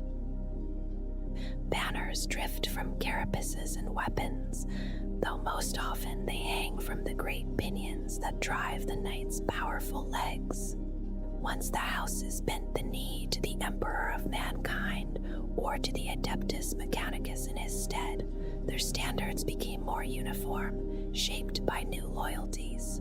The banners of Questor Imperialis and Questor Mechanicus houses follow a familiar pattern. In the upper half, the full house crest stands unchanged for all members of that line. Beneath it, the lower portion gathers the marks of kills, campaigns, and honors, each arrangement differing according to the deeds of the individual knight and the customs of its house. Some prefer simple fields of color behind their icons, while others favor a denser weave of symbols. These honors blend local signs unique to a house with badges used across the armies of the Imperium, so that a knight who fought in an Imperial campaign would carry the same emblem worn by Space Marines or Imperial Guardsmen who stood beside him. Freeblade Knights follow a different path. Their banners echo the new identities they claim after leaving their houses, often layered over faded colors of the past. Mottos sometimes appear, and skulls or other reminders of mortality are common, reflecting a more fatalistic spirit. Even the reverse of their banners is used, less visible yet deeply personal, bearing catechisms, rolls of honor, and the names of revered ancestors. In this way, loyalty and memory are always carried with them, fluttering softly in the wake of war. The origins of the Knight Houses stretch back thousands of standard years before the birth of the Imperium of Man, and their heraldry reflects that long passage of time. What began as simple devices slowly grew into complex crests shaped by alliance and hardship. The white horse of House Terran once stood alone, born from a vision seen by its founder in a distant age. Over the centuries, more symbols gathered around it, a helm above, swords behind, marks of ancient battles and shifting loyalties. When Sire Tonius Terran swore allegiance to the Imperium, the crest changed once more. It was divided, half joined with the Aquila, and supported by resplendent eagle wings. The split design quietly reveals the balance each house maintains, loyalty to its own line and loyalty to the wider Imperium. House Griffith carries a different story in its crest. Dragons rise within their heraldry, recalling wars fought long ago against such beasts. Those struggles hardened the nobles into fierce and disciplined warriors, and though the truth behind the dragon has faded into legend, it remains central to their identity. Their banner, too, is halved, a dragon motif paired with a red-winged aquila that declares allegiance to Terra. The ancient and the imperial stand side by side. Among the Questor Mechanicus houses, imagery takes on a harder edge. Tools replace swords and axes, and the half-cog of the Adeptus Mechanicus stands where the Aquila might otherwise rest. Here as well the division remains, loyalty shared between House and Machine Cult. House Raven offers a clear example. Its ancient bond with the Adeptus Mechanicus began when a lord of that house witnessed the Magi of Forge World Metallica awaken knight suits long left dormant. Their stronghold, the Keep Inviolate on the night world of Colossi, dominates their heritage, and their crest honors both the fortress and the Opus Machina. Some nobles of imperial-aligned houses also bear personal heraldry upon the front right shoulder of their knight, though among Adeptus Mechanicus houses, such individual marks are often set aside, their independence willingly subsumed without fear. A knight of the Questor Imperialis carries 3 clear signs upon its armor. The major plates bear the house symbols, most often the crest and its lesser devices. The smaller plates show imperial heraldry, and on the front right shoulder rests the personal design of the noble pilot, a mark belonging to that warrior alone. In houses aligned to the machine god, personal heraldry is less common, though subtle differences still appear. Many knights also wear a faceplate painted in stark halves of black and white, a quiet tradition repeated across many suits. The symbol of House Crest is an armored gauntlet crushing a serpent. It speaks of their hatred for chaos, a hatred born from devastation. They were the first knightly house to join the Great Crusade, proud participants in the Emperor's conquest, yet during the Horus Heresy, their world of graces was ravaged by traitors and reduced to a poisoned wasteland by virus weapons. 10,000 standard years have passed, and the nobles dwell within void-shielded enclaves, gazing out upon ruin and carrying a deep desire for vengeance. Their icon embodies that quest, and they mark each chaos worshipper they defeat. On Chrysos there lies a place called the Hammer of Traitors, where names are carved and, according to rumor, prisoners are left to perish in the toxic air. Honors are displayed openly. Knights commemorate glorious kills with icons upon their banners or armor, sometimes as small skulls, targeting marks or rings around weapon barrels. House Grast reserves special hatred for the traitor Titan Legion, known as Legio Mortis, whom they blame for their suffering. Their broken death head symbol, marked by a crack, signifies a Titan kill against that enemy. Upon every carapace, there is also a sign of allegiance. The Imperial Eagle, or Aquila, is worn by houses aligned with the Imperium, a mark of alliance rather than submission. Houses that stand with the Adeptus Mechanicus bear the Cog Mechanicum, declaring both their readiness to answer the call of the priesthood of Mars and their reliance on the Forge Worlds to sustain their war machines. Free blades who leave their houses behind adopt the Laurels Fidelis, a skull wreathed in laurel, a sign that though they walk alone, they still fight for mankind until death. Freeblade knights often choose solitude, though history records times when they have fought together or joined household detachments. Most walk their own path. The reasons are many, and each would carry a long and likely sorrowful story. Some hide behind cryptic names, and whether those titles reveal fragments of their past is uncertain. After long years of relentless war, A knight may even forget the moment he first stepped away from his house. Their armor reflects that separation. Unlike the rich complexity of household heraldry, a free blade commonly adopts a single color for his suit, sometimes adding only the simplest pattern. Significant symbols are often confined to a tabard, and even there the decoration is restrained and chosen with care. Each free blade shapes his own identity through color and mark, and no two will ever appear the same, their solitary paths written quietly across steel. During the Horus Heresy, the galaxy was drawn into the fiercest civil war mankind had ever known. Those who remained loyal to the Emperor found themselves facing brothers they had once trusted as the War Master Horus reached for power.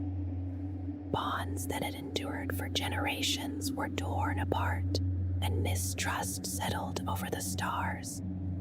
Treachery became as common a weapon as bolters and battle cannons. Among the Imperial Knights, some turned away from their oaths and gave themselves to chaos. Their mortal crews have long since perished, yet their souls endure as demons bound within the hollow shells of corrupted war machines. Over time, the knights themselves have changed. Claws, tails, and other unnatural weapons have grown from their frames, offered as blessings by the dark gods. When a night house devoted to the ruinous powers marches to war, it brings more than steel and fire. Havoc spreads before them, despair follows in their wake, and death walks at their side.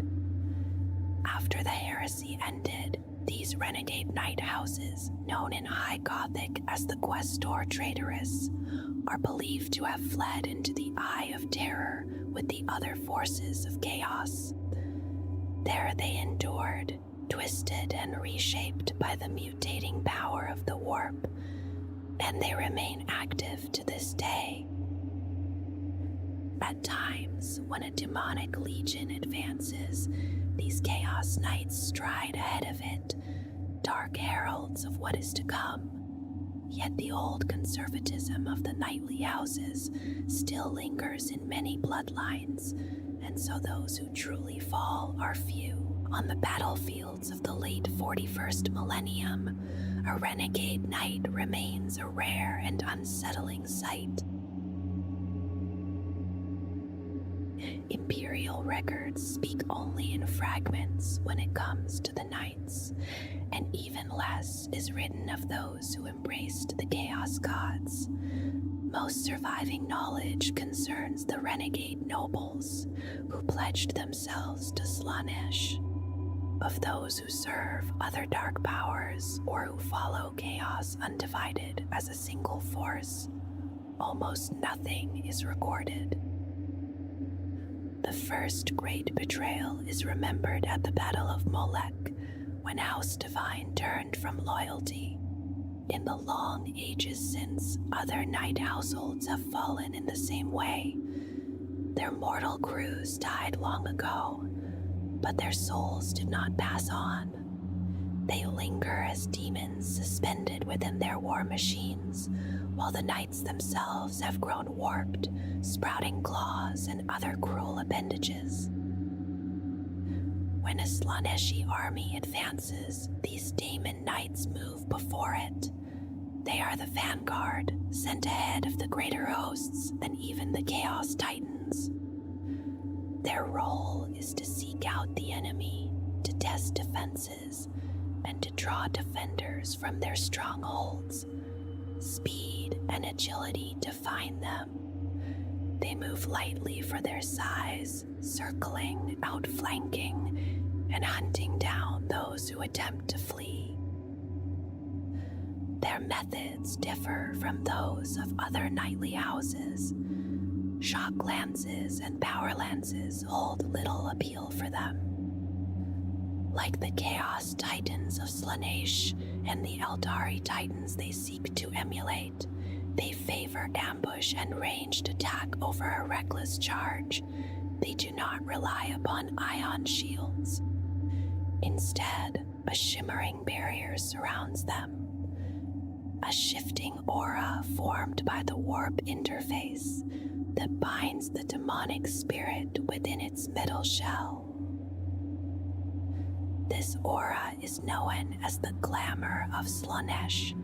It makes the Daemon Knight difficult to strike with precision, much like an Eldari hollow field. Yet such protection falters against wide barrages and weapons that blanket an area without needing careful aim. Because the glamour touches the immaterium, it also grants some shelter from attacks drawn from the warp itself, including vortex missiles and psychic powers. Among the patterns of Slaaneshi Demon Knights, the Hell Strider is the smallest, though it still towers many times above a man. It carries las cannons and short-ranged knight-sized melta weapons. Swift and relentless, it can flush enemies from woods and ruins with blasts of searing energy. In great numbers, Hell Striders may even bring down a Titan, stripping away void shields with their las cannons before closing in to finish their prey with burning melta beams. Larger still is the Hell Scourge, one of the greatest of these patterns. As living engines in the service of the Prince of Chaos, they have crushed uncounted foes across 10 millennia, their deafening cries echoing over shattered battlefields. They hunt as predators, bounding forward on elegant and powerful legs. When one appears, its form seems to blur beneath the fire of the enemy, and as attention fixes upon it, others strike from every side. Their massive castigator cannons tear through armor and flesh alike. A shared telepathic link binds them together, granting a pack instinct and allowing their assaults to unfold with uncanny coordination, as though each Hell Scourge senses the thoughts of the others across the field and perhaps even beyond it. The Hell Knight stands as one of the most specialized forms. Aside from bolters, it bears a thermal cannon whose short reach is matched by its terrible power, capable of piercing almost any armor. These knights are often unleashed against enemy knights and titans, using speed to strike from the flanks and overwhelm their targets. They excel at ambush, and one of their most infamous deeds unfolded upon the hive world of Kado during a vast demonic incursion. As Imperial forces and the Titans of the Legio Crucius battled the invading hordes, felling countless demons and heretics, a force of Slaaneshi Demon Knights slipped into the vast subterranean transport network beneath the Hive City. Through dim tunnels they advanced, destroying resistance in their path. On the second day of the siege, they burst from below into the main streets and arcades, laying waste to all before them and slaying thousands of helpless citizens. The transports of the Adeptus Arbites arrived, yet they too were crushed. The Hell Knights then drove back toward the surface and emerged behind the Titans of the Legio Crucius. A single massed volley from their thermal cannons reduced nearly the entire Loyalist battle group to molten ruin. Among the fallen was the mighty Preco-Dactus, an Imperator-class battle titan that had endured since the Horus Heresy and carried victory to the Imperium across more than 1,000 worlds. As super heavy war machines, Hell Knights cannot be pinned in combat by anything less than other super heavy vehicles or titans. Smaller foes are simply forced aside.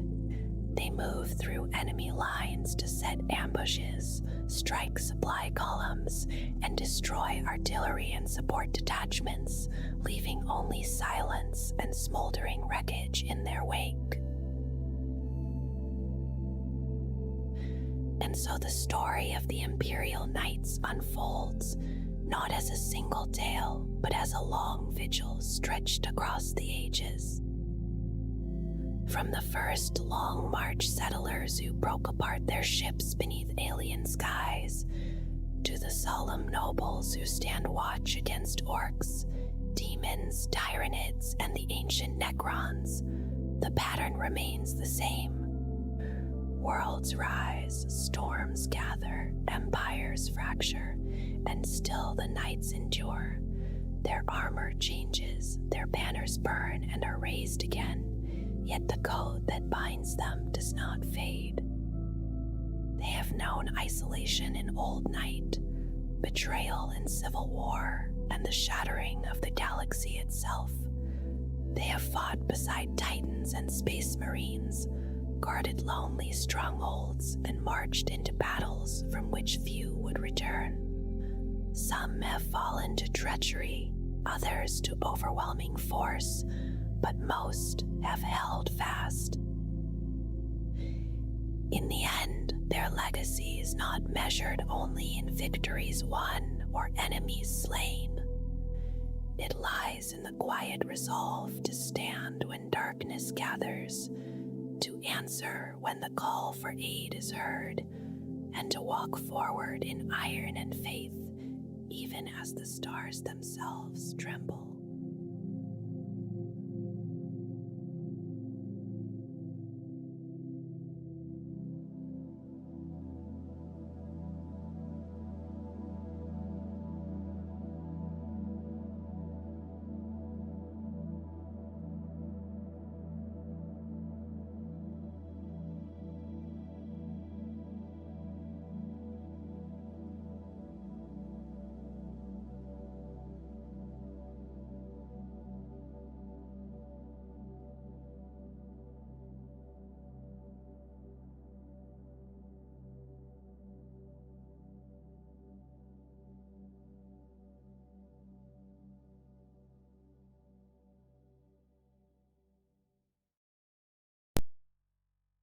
Adeptus Mechanicus is set apart not by decree, but by age, long before the Imperium of Man was formed.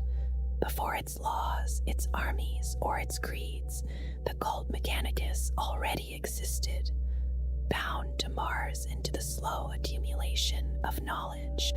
In that earlier age, it was known simply as the Mechanicum of Mars, a civilization shaped by faith in machines and by a belief that the universe itself expressed divinity through ordered function. When the Imperium was finally forged, the Mechanicum was not conquered in the manner of other powers.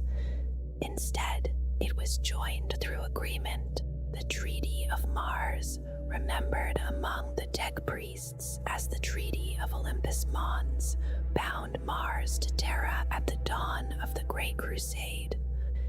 This union occurred more than 10,000 Terran years before the present era of the 41st millennium, and from its beginning it was unlike any other imperial accord.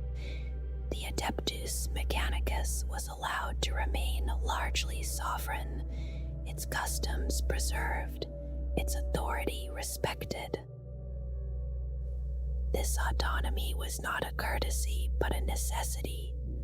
The treaty explicitly protected the tech priests from the strictures of the imperial truth, allowing them to continue their faith in the machine god and the Omnisaya. It also affirmed their control over the Forge worlds they had founded across the galaxy during the Age of Strife.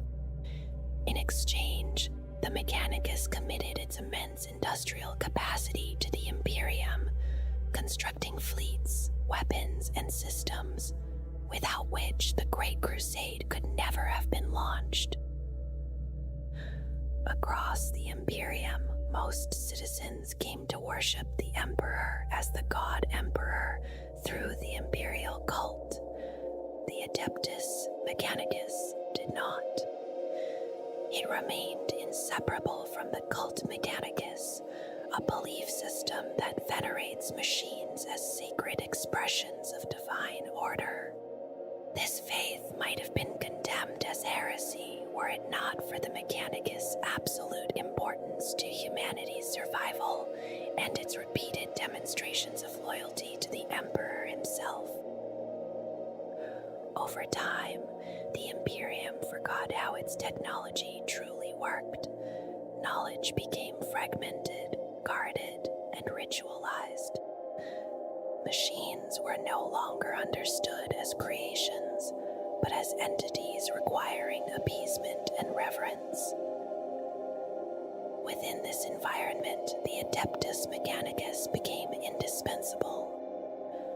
Through its understanding of the machine spirit and its near-total control of standard template construct designs, it came to dominate the manufacture and maintenance of all Imperial technology. From the simplest agricultural device to the largest warship that crosses the void. In doing so, it gained power not through command, but through necessity, shaping the Imperium simply by keeping it alive. Mars is the ancient heart of the Adeptus Mechanicus, a world settled very early in humanity's history, long before the Dark Age of technology began. From its earliest days, Martian society developed along a path distinct from Terra, both culturally and technologically.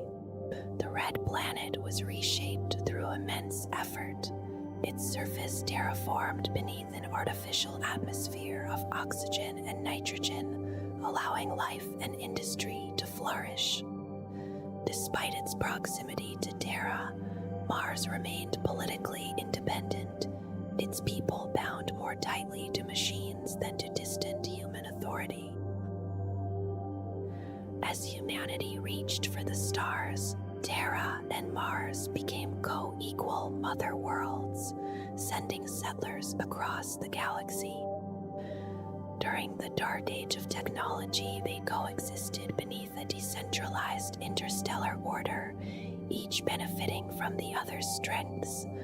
Mars, at the height of its power, dispatched hundreds of colony fleets into the void. When warp storms later engulfed the galaxy, many of these fleets were lost, but others endured, founding forge worlds that echoed the manufactorums and temples of their distant origin.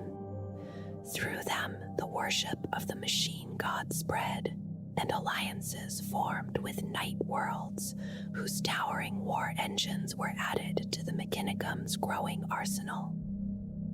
The coming of the Age of Strife shattered this stability. Warp storms rendered travel and communication nearly impossible, and humanity turned upon itself. On Mars, rival factions fought brutal civil wars using arcane and unimaginably destructive weapons, including psychic powers. The planet's carefully maintained atmosphere was burned away, exposing its surface once more to lethal radiation. The terraformed world was reduced again to a barren crimson desert, forcing much of the population to retreat underground. From this devastation emerged unity of a kind. One faction rose above the rest, bound by belief in the machine god and the Omnisaya. This was the cult Mechanicus, and through it the Mechanicum was born. Vast manufactorums and forge cities were raised across Mars, each ruled by a high-ranking tech priest, all ultimately subordinate to the Fabricator General. For millennia, the Mechanicum ruled Mars, sending out expeditions to spread its faith and establish new forge worlds across the galaxy. Relations with Terra remained hostile for centuries, until the Emperor of Mankind arrived following his victory in the Unification Wars.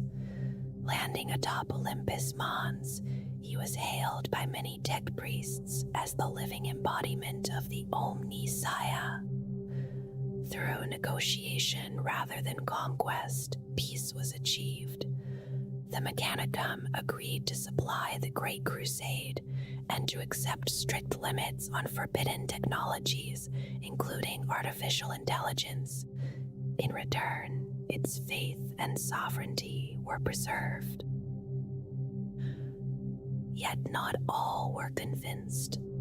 Some tech priests believed the true machine god lay sleeping beneath Mars itself, within the Noctis Labyrinthus. These doubts deepened over time, and when the Horus Heresy erupted, the Mechanicum was torn apart. Many declared for the War Master, igniting the Schism of Mars, a civil war that mirrored the wider conflict and forever divided the legacy of the Red Planet. The history of the cult Mechanicus stretches across vast spans of time, much of it hidden, recorded, but rarely shared. What fragments remain begin in the Age of Technology, remembered as a golden era when humanity expanded freely across the galaxy. Warp drives opened the stars, navigators guided ships through the immaterium, and standard template construct databases preserved knowledge for worlds yet unborn. Night worlds were founded by long, patient journeys through real space, and humanity's reach extended farther than ever before. Toward the end of this era, psychers began to appear in increasing numbers, a subtle change that would have far-reaching consequences. The collapse of this first interstellar civilization came with terrifying speed. Accounts speak of anarchy and demonic possession, of warp entities known as the Enslavers, and of humanity's betrayal by its own thinking machines during the cybernetic revolt. With the fall of the Eldari Empire and the birth of the Chaos God Slaanesh, warp storms engulfed the galaxy, isolating human worlds and ending the Age of Expansion. This period became known as the Age of Strife, or Old Night, a time when fear and superstition replaced understanding. Mars endured. Though battered by disaster, it reunited beneath the cult Mechanicus. A theocracy formed, supported by the Mechanicum Parliament, and during brief lulls in the warp storms, fleets ventured outward in search of lost technology. New forge worlds were founded, their tech adepts devoted to the machine god. Within Mars itself, religious schisms emerged among the Electro priests, whose rival sects, the Corpuscari and the Fulgurites, clashed in the Conduit Wars. When the Emperor arrived, the Treaty of Mars transformed isolation into alliance. The Great Crusade followed, and the factories of Mars armed Space Marine legions, Skitarii, Titans, and Knights. The Imperium surged outward, reclaiming lost worlds, while the tech priests remembered this era as the Great Expansion, a time when ancient knowledge was rediscovered alongside conquest. That momentum was shattered by the Horus Heresy. The fabricator General Kelborhael declared for Horus, dividing Mars against itself. Loyalist and traitor forces clashed in the Schism of Mars, while those who embraced chaos became known as the Dark Mechanicum. When the war ended, the Adeptus Mechanicus was formally established, separating loyal Mars from its corrupted past and anchoring it more firmly within the Imperium. In the aftermath of the heresy, the Imperium turned inward to purge itself.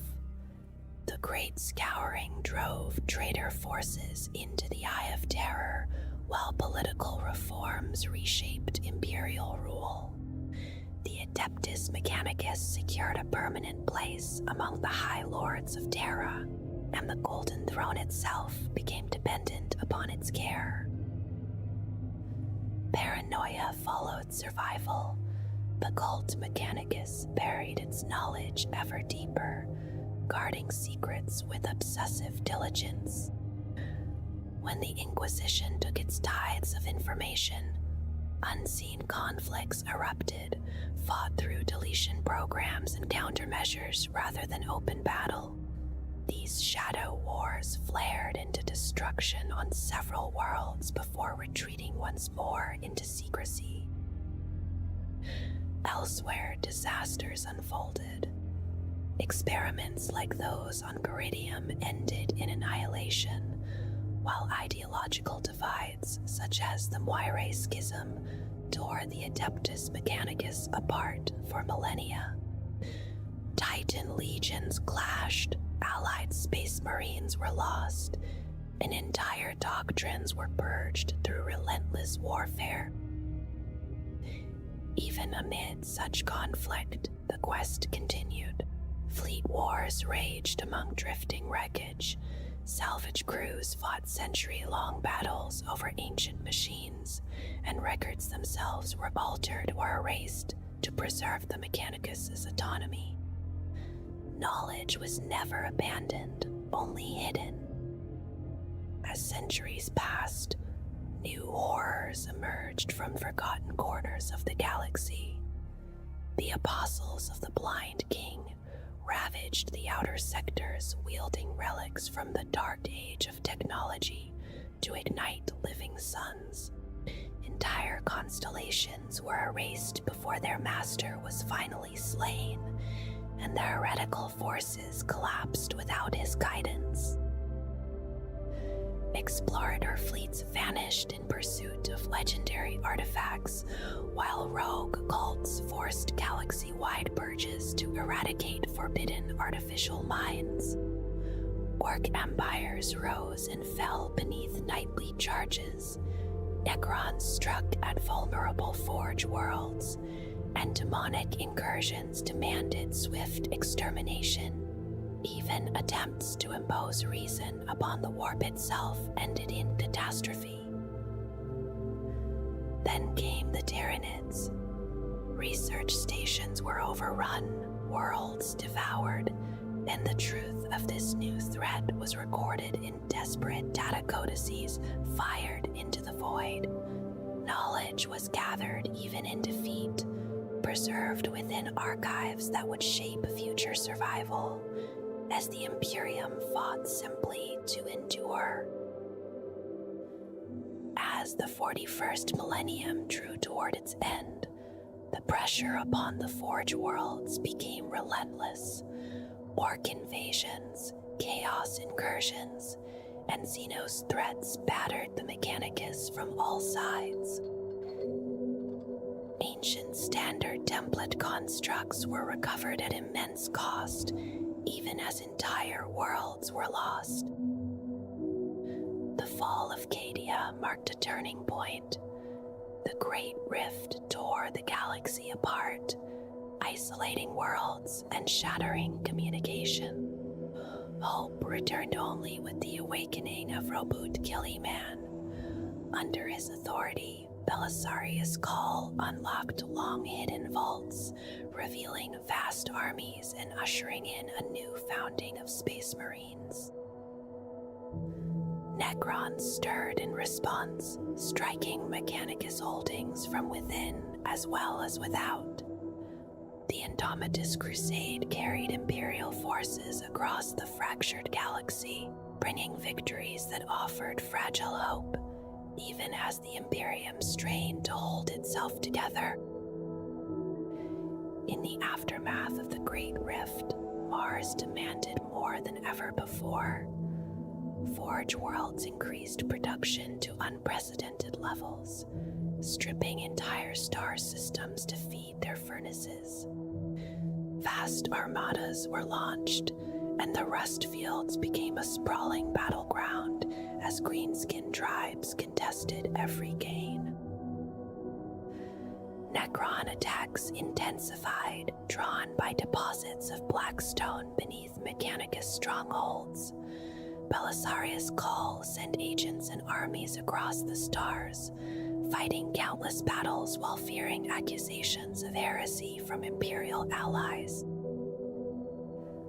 When the Plague Wars erupted, Forge Worlds answered Gilliman's call, reinforcing Ultramar against chaos and decay.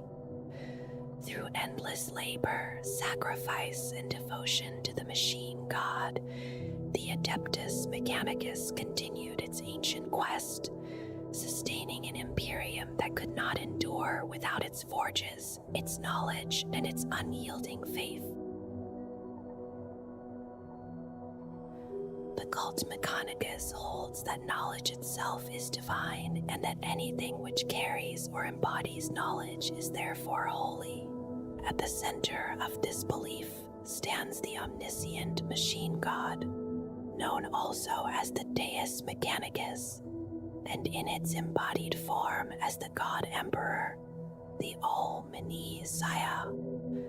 This presence is understood as an all-encompassing spirit that governs machinery and understanding throughout the universe, often described as a single divine being seen through different faces. To the faithful, the Omnisaya is benevolent toward humanity, the source from which all human science and technology first flowed. Beneath this supreme power dwell countless machine spirits, said to inhabit every device and engine, and these spirits must be honored and appeased before any machine is used or repaired, lest it fail through neglect. There is also a darker, more secret belief, whispered only in the deepest shadows of knowledge. Beneath the surface of Mars, the Void Dragon, one of the Dostar gods and true masters of the Necrons, is said to lie hidden. Some hold that this imprisoned entity may in truth be what the Adeptus Mechanicus worships as the machine god. The presence of such a being beneath Mars is a secret known only to the highest authorities of the Imperium, sealed away from all but a few. The ultimate purpose of the cult Mechanicus is not conquest or dominion, but understanding, a slow and patient striving to fully comprehend the glory of the Omnisaya. This shared and personal pursuit is called the quest for knowledge, a journey founded on the belief that all knowledge already exists within the universe, waiting only for the time when it may be gathered and made whole. Because of this belief, the cult is wary of simple invention, and most forms of basic research are approached with caution or avoided altogether. Even so, some original scientific work continues upon Mars and the Forge Worlds, allowing Imperial technology to advance, though at a pace that is measured and restrained. The faith of the cult is shaped by 16 universal laws, divided into two balanced groups known as the Mysteries and the Warnings. These laws speak of motion as life, of the spirit as its spark, and of sentience as the first step toward understanding knowledge. They describe intellect as comprehension grown deeper, and teach that true understanding leads to mastery of all things, while affirming that the Omnisaya knows and comprehends all. They also warn against alien mechanisms, deny souls to soulless sentience such as the Necrons, and place absolute trust in the wisdom of the ancients guarded by the machine spirit. Flesh is named as fallible, ritual as necessary, and faith as something broken when ritual is abandoned. Over time, most tech priests have lost the ability to truly innovate, becoming caretakers of the past rather than masters of creation. The cult preserves ancient glories through rite and dogma, where even the simplest act, such as awakening an engine, is preceded by oils, incense, and long hymns. When machines fail, replacements or lost knowledge must be found, and across the galaxy vast Mechanicus forces search endlessly, guided by records older than the Imperium itself. Whatever is discovered is claimed without hesitation, taken in the name of the Adeptus Mechanicus. Within the Adeptus Mechanicus, belief is not singular, and many religious factions exist beneath the wider faith. Some, like the Comrians, pursue forbidden artificial intelligence, a path condemned since the disaster of the Iron Men during the Dark Age of technology.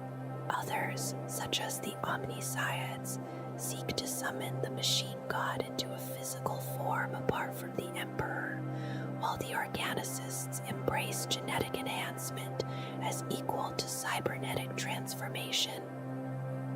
Certain sects are tolerated as valid expressions of the Omniscia's will, while others are hunted as heretical by both the Cult Mechanicus and the Inquisition.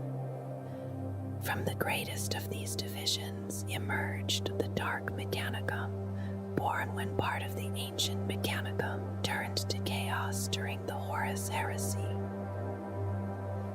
These chaos-aligned magi revere the ruinous powers as the truest expression of the machine god, for they offer unrestricted knowledge and deny none of its pursuit. Through this union of warp and machine, they forge the war engines of the Chaos Space Marines, including stock tanks, fighter bombers, and immense bombers unleashed by the forces of chaos. It is also believed that some among them have fractured further still, becoming the beings known as the Obliterators. Within the Cult Mechanicus, nearly all members above the rank of menial are known as tech priests, though those of higher standing are often addressed by their formal titles. They are easily recognized by their rust-red or black robes and by the visible marks of cybernetic transformation that define their existence. Some carry heavy, wrench-like tools that also serve as brutal close combat weapons, decorated with sacred Mechanicus imagery. The degree of augmentation reflects rank and purpose, from novices with little alteration to ancient figures whose bodies retain only a few organic remnants. Many replace limbs and organs with bionic equivalents, chosen for resilience or enhanced function. Others see through bionic eyes that pierce darkness, heat, and distance, or bear mechadendrites that coil from the spine, granting strength, dexterity, and communion with machines, sometimes ending in blades or weapons. Autosanguination replaces blood with synthetic fluids, while cortex implants preserve memory and thought, extending life far beyond ordinary human limits. Electas and electrographs allow tech priests to channel bioelectric power or directly interface with cogitators, while Foxcasters replace speech with synthesized voices capable of transmitting binary, a coded cant known only to the Mechanicus. Rarer augmentations include neural links that bind mind to machine, shared minds formed from two brains in one body, and the right of pure thought, where emotion is cut away and replaced with cold computation. Every servant of the Omnisaya bears an electu, a mark of devotion formed from circuitry beneath the skin. For some, it is little more than an identifier, readable only by senior tech priests, while for others it becomes a vast internal network that spreads through the nervous system. Among the electro-priests, these networks are so powerful that their bioelectric pulses can erupt outward as searing energy, forming fields that deflect incoming fire. Through such devices, the blessing of the machine god flows freely, touching both the highest fabricator general and the most humble Skitari. Even servitors and robots carry their own forms of electual, serving both as sacred branding and as a conduit for divine sensation. By means of these markings, the faithful channel the electric majesty of the Omnisaya, their bodies flooded with streams of data and sensation. In battle, entire processions may be tuned to the same canticles and invocations, allowing leaders to awaken every warrior at once, filling them with the shared power to strike down enemies with lightning, crushing force, or the blinding radiance of the machine god's truth. The Fabricator General of Mars stands at the highest level of the cult Mechanicus, guiding it while also governing the Red Planet itself as its recognized imperial ruler. From this position, authority flows outward, touching both the inner workings of the Mechanicus and the wider Imperium. As the acknowledged leader of the cult, the Fabricator General holds a permanent seat among the High Lords of Terra, joining the council that directs the fate of humanity. Other Forge worlds may use the same title for their rulers, yet only the one on Mars carries the weight of representing the Mechanicus as a whole. Second only to the Fabricator General, the Fabricator Locum serves as a steady presence at their side on Mars. This role is bound to the daily demands of rule, overseeing production goals and ensuring that devotion to the machine god never falters. In ancient times, the most remembered of these figures was Cain, whose choice during the Horus Heresy preserved vital loyalty to the Emperor. Beyond Mars, the title also marks the second highest authority on any Forge world, echoing the same burden of responsibility. A Magos is shaped by long years of service, devoted to a single discipline of knowledge offered to the Omnisaya. Within the many divisionees, each Magos carries a title that reflects their chosen path, their identity woven tightly to their study. Some rise further, becoming Archmagos or Archmagos Veneratus, titles that quietly suggest deeper experience and seniority. Among them are the Magos Dominus, who guide the military strength of the Mechanicus and guard the secrets of ancient warfare, often enduring for centuries through science and steel. Others wander as Magos Explorator, driven by a restless hunger for lost knowledge, or serve as Magos Errant alongside distant expeditions. There are also the Magos Juris, who turn away from discovery to police the faith itself, pursuing those who would misuse sacred technology, their judgments final and unforgiving. The Logists move quietly through numbers and patterns, shaping the flow of resources across a forge world. Their minds measure probability with uncanny precision, allowing them to predict outcomes with narrow margins of error. To many, this foresight appears almost prophetic, and so their analyses are trusted in matters of war, trade, and administration. When their calculations reach the ears of the administratum, decisions often follow, guided by calm and dispassionate certainty. Janitors walk a different path, their attention fixed on flesh and gene rather than steel alone. As scholars of biology, they stand among the ruling priesthood, granted access to knowledge far beyond that of lesser adepts. Their fascination with organic life, human and alien alike, often sets them apart from their more mechanical peers. Some focus on alien genetics as xenobiologists, learning the nature of xenos so they may better be destroyed. Often they travel with expeditions to new worlds, gathering samples and shaping ecosystems with familiar imperial creatures. Artisans give form to the will of the Mechanicus, designing and building the tools that sustain worlds and wage wars.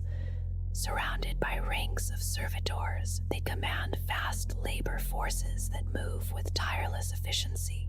Their hands guide construction, maintenance, and innovation across every forge world, making them the quiet engineers behind the Imperium's machinery.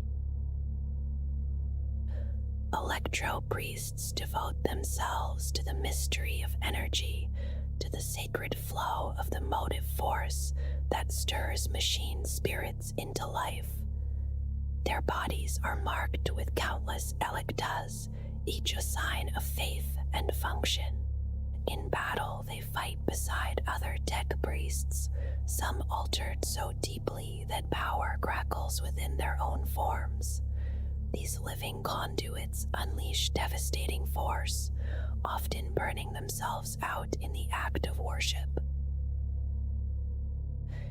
Ingenseers are the keepers of function, trained to maintain and repair the machines upon which armies depend.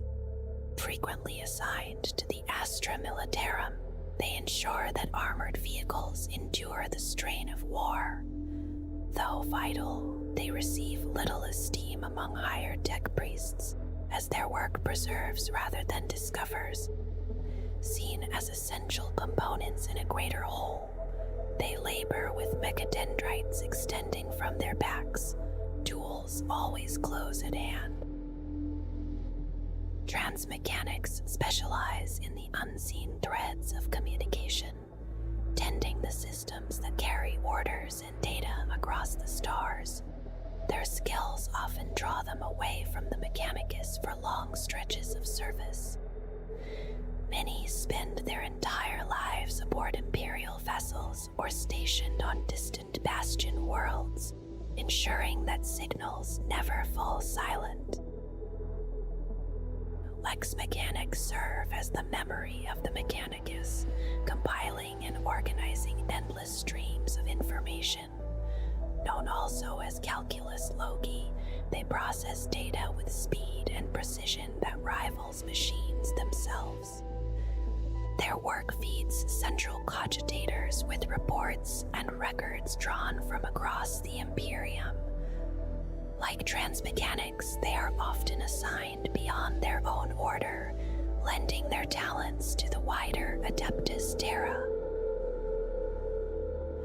Rune priests guide machines through ritual and word, inscribing runes and chanting during rites of initiation. Their training reaches into arcane branches of knowledge that value intuition and adaptability. When rigid logic falters, their lateral thinking offers solutions, allowing broken systems to stir back into motion through inspired improvisation. Menials form the human foundation of the Mechanicus, unaugmented laborers tasked with work too complex for servitors to perform efficiently. Though countless in number, they are not considered true tech priests. They're nonetheless taught simplified beliefs of the cult, and from their ranks, new Skitarii and even future tech priests are often drawn on Mars and other Forge worlds. Servitors exist as tireless instruments, cyborg forms stripped of higher thought and shaped for specific tasks. Their bodies come from engineered growth or the remains of the condemned. Deployed across mines, factories, and battlefields, they serve without question, sometimes armed as loyal guardians. The largest among them, the Praetorian Servitors, tower with heavy armor and weaponry, looming even over Space Marines as living bulwarks of the machine god's will. The war processions of the cult Mechanicus move like a living tide of metal and flesh, crowded with weapons that walk and breathe, each one eager to release its stored violence. Their forms are varied and unsettling, and the steady cant that rises from them grates on the mind, like something sharp drawn again and again across glass.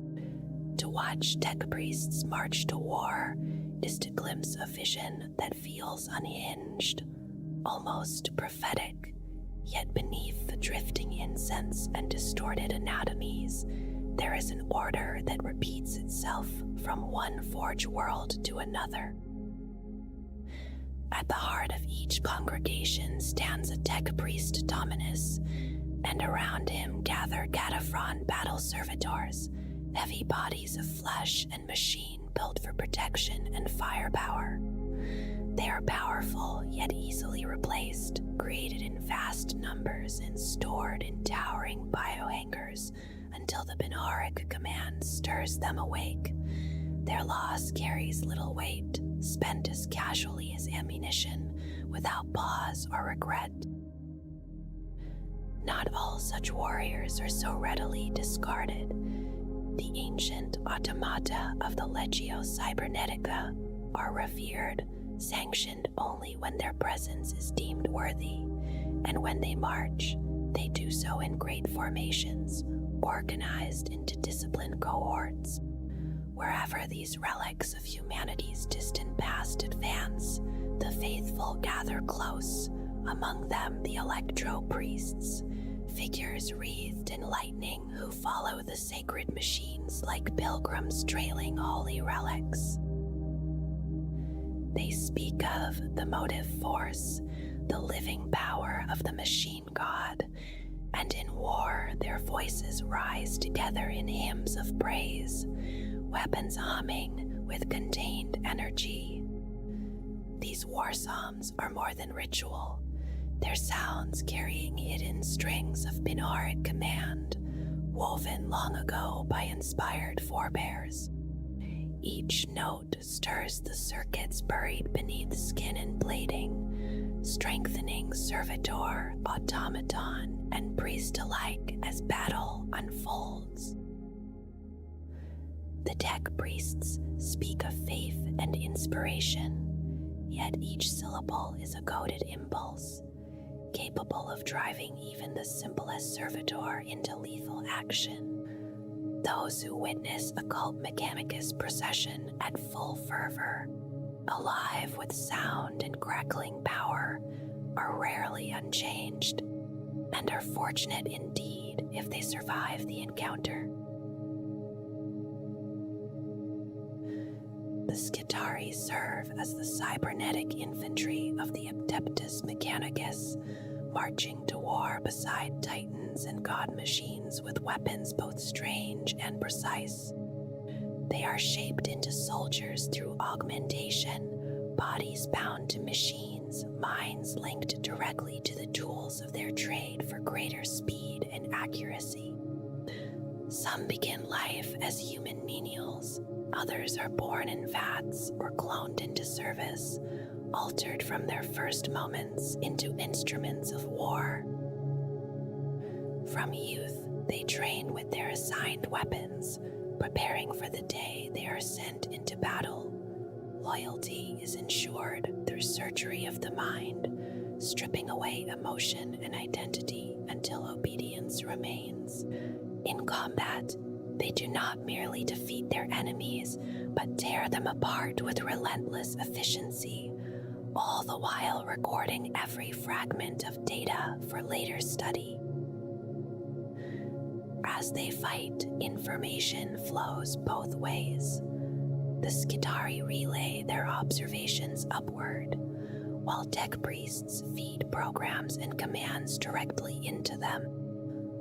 High above, overseer adepts watch from scryer ships, suspended in data streams, sending instructions down through invisible tethers. Through these links, the Skitarii may be strengthened, driven into sacrifice, or even fully overtaken by another will. To the Skitarii, such moments are holy, the spirit of the Omnissiah moving through them for the good of the Imperium. To their masters, they are controlled constructs, guided by pre-written impulses. They do not fight alone, guarding the towering engines of the Centurio Ordinatus, marching beneath the shadows of Titan legions, supporting the machines of the Legio Cybernetica, and shielding tech priests who tear the battlefield. Often called the Tech Guard, they are part of a cycle that never truly ends, their remains sometimes recycled into new bodies for future wars.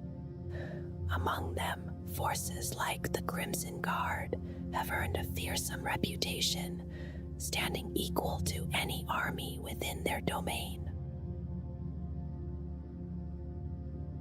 The Skitarii were forged in ages long past as the guardians of the Titan legions, standing watch over god machines older than the Imperium itself.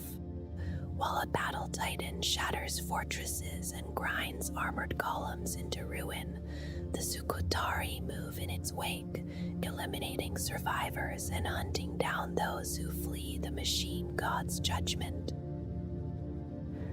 Among them are the hoplites, advancing with arc lances and mag inverter shields, weapons designed to challenge enemy engines and vehicles. The arc lance unleashes close bursts of searing energy, capable of silencing even the most resilient machine spirit, while the shield at the bearer's arm feeds it power and turns aside blows that would otherwise be fatal. Their counterparts, the Peltasts, focus on living foes who dare approach the Titans. Armed with galvanic casters, they adapt to many threats, firing metallic fleckets, blinding Ignis charges, armor-piercing slugs, or scattering canister shot to disorient and break an enemy's will. Across the fleets and exploration vessels of distant regions, other specialized Skitarii are shaped for confined and hostile environments.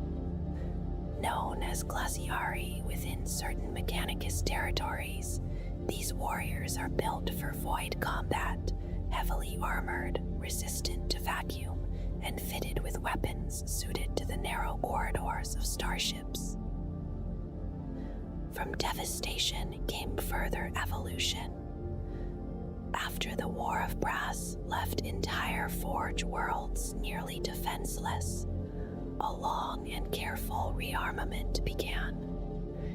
Years passed as new forces were trained and equipped, until at last a fresh elite emerged. Called the Venatori, they stood apart from other Skitarii, marked by organization and striking red armor, and to outsiders they became known by a simpler name, the Crimson Guard.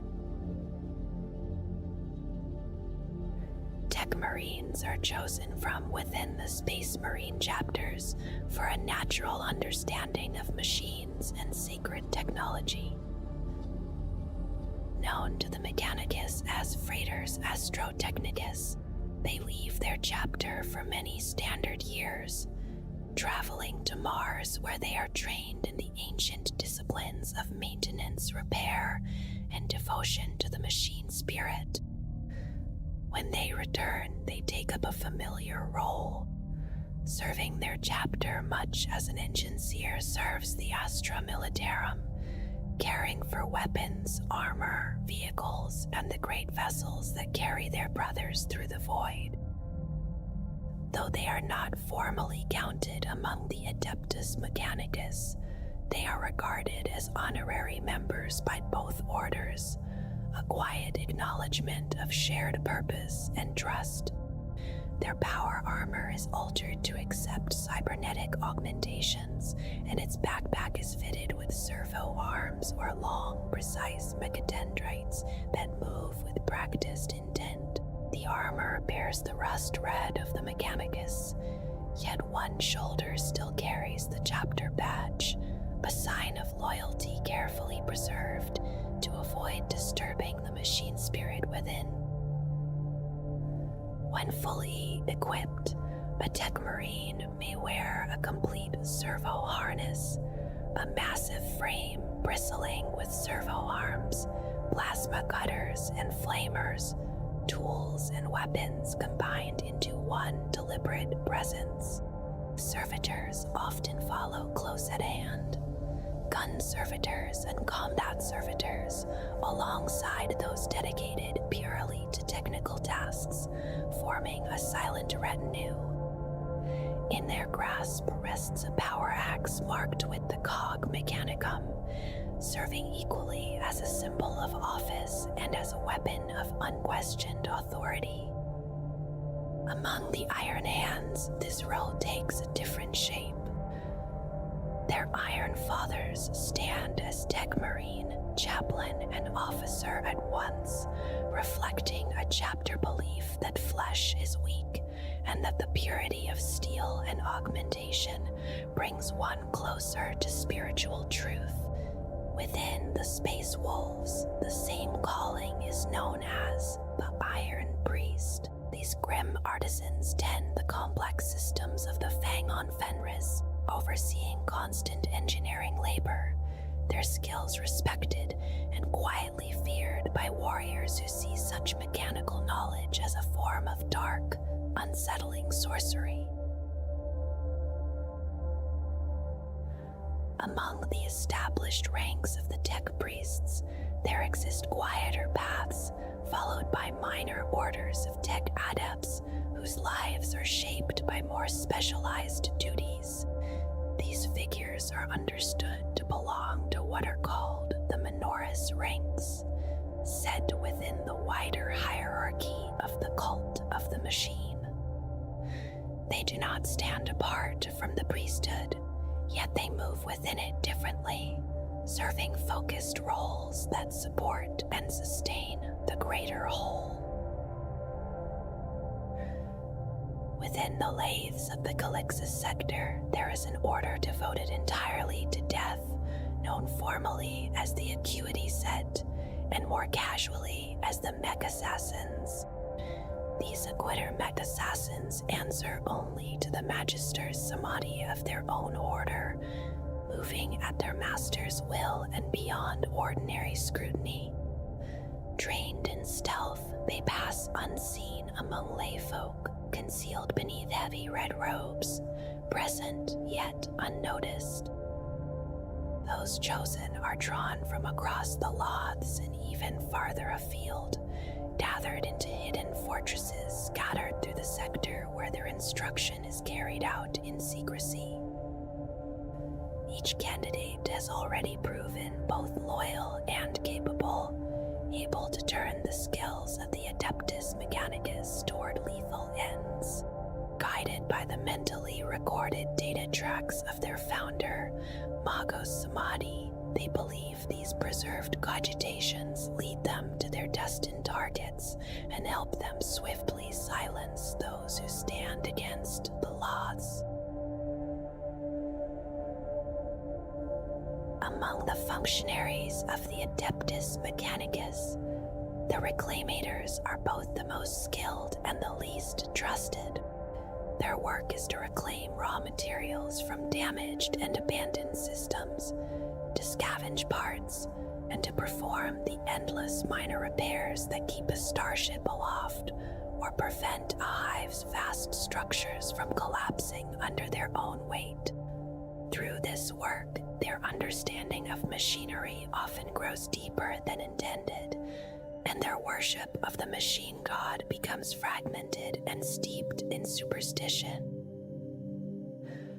Sent alone into unsafe and forgotten places, reclamators operate with little oversight, and they recover far more than their superiors ever truly see. From this freedom grows a reputation for suspicion and secrecy, as many sell their talents and salvaged items for profit on the black market. Ties to criminal gangs are common, and some are willing to steal or kill to expand their hidden stockpiles, trusting that their actions will remain unseen. Some tech priests are drawn to the path of the Secutor by an attraction to warfare and its intellectual demands, while others are captivated by the intertwined acts of creation and destruction, or by the sacred craft of forging weapons. There are also those who choose this role for more practical reasons, seeking protection for the machine cult, freedom for personal research, or the advancement of quiet and private aims. Whatever their motivation, a Secutor is a formidable presence, and to an Inquisitor they can become an exceptionally dangerous ally. Such a tech priest makes a deadly acolyte, yet this strength carries an unease. The Inquisition can never be fully certain where a Secutor's true loyalties rest, nor what ancient or shadowed knowledge they may carry within themselves. In the latter half of the 36th millennium, Magos Aramor created the Texorsis in response to the return from the warp of the space hulk Fatum Posterus. Within the Calixi sector, these tech priests have since stood at the forefront whenever heretical technology is uncovered. Unlike most of their kind, they are capable of intuition and improvisation, relying on lateral and unorthodox thought when strict logic fails. When serving the Inquisition, a Texorcist performs the familiar duties of a tech priest, yet carries a deeper understanding of how chaos twists and reshapes machines. This insight proves vital when studying an enemy's weaknesses, and it has driven a steady rise in their numbers across the sector. So great is the demand that nearly every Ordo Malleus Inquisitor in the Calixis sector keeps one or more trained Texorcists close at hand. The Collegia Titanica stands as the branch of the Adeptus Mechanicus, entrusted with the Titans, immense walking engines of war, whose presence alone reshapes a battlefield. These machines are remembered as the most powerful ground weapons the Imperium can deploy, and their history is marked by loyalty tested during the Horus Heresy, when much of the Collegia turned to the War Master Horus Lupercal alongside the Legio Cybernetica. They are also known in quieter reference as the Adeptus Titanicus, a name that lingers like an echo of their role. Within the Collegia, the structure unfolds into divisions called Divisiones, among them the Divisio Militaris, Mandati, Telepathica, and Investigatus. The Divisio Militaris holds special weight, for it contains the battle titans themselves, gathered into titan legions such as the Death's Head Legion, the Fire Wasps, or the War Griffins. Each legion answers to a Grand Master, often the princeps of its mightiest titan, and through them the engines of war are guided. Every titan is more than steel and fire, as it is bound to a living crew. At the center sits the princeps, trained from youth and forged through years at the Collegate Titanica on Mars, until the final year brings implants, uniforms, and the first quiet moments of observation within an active Titana. Through the Mind Impulse Unit, the Princeps joins with the machine spirit, feeling pain when the Titan is wounded and a deep elation in victory. Over time, this bond can erode the Princeps' own independence, and in some cases become so complete that separation is no longer possible while life remains. Around the Princeps, the command crew moves in careful harmony. Moderati carry out orders and watch the flow of battle through scanners and weapon systems, while Sensori gathers sights, sounds, and signals, shaping the Titan's awareness of the world beyond its hull. The steersman maintains balance and motion, guiding the Titan's colossal steps. Together they form a single will, allowing these ancient engines to walk and fight as if alive. Long before the Imperium took shape, humanity spread among distant stars, carrying with it towering war machines known as Imperial Knights. These one-pilot walkers were created to guard early settlers, standing smaller than true titans, yet still vast, their frames rising many tens of feet above the ground and shielded by powerful ion fields. Deployed in squadrons, they stride across battlefields with a presence that is both protective and fearsome. The worlds that house these machines are ruled by the descendants of the first settlers, warriors bound to their people and their lands. From the remains of ancient colony starships, strongholds were raised, and within them, noble lineages took root. These nobles step into battle encased in their armored suits, sworn to defend the citizens who live beneath their watch.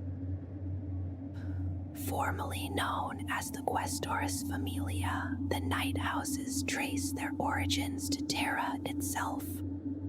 Over long millennia, they have shaped a culture of oaths and duty, each house bound to its home world and pledged to the Golden Throne and the Adeptus Mechanicus of Mars.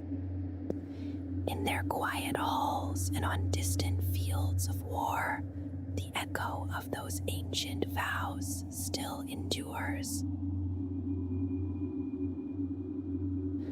The Centurio Ordinatus belongs to the Divisio Militaris of the Adeptus Mechanicus, and its purpose centers on the Ordinatus war machines. Each of these engines is singular, built for a specific task or moment in war, and named for the world where it first served or was constructed.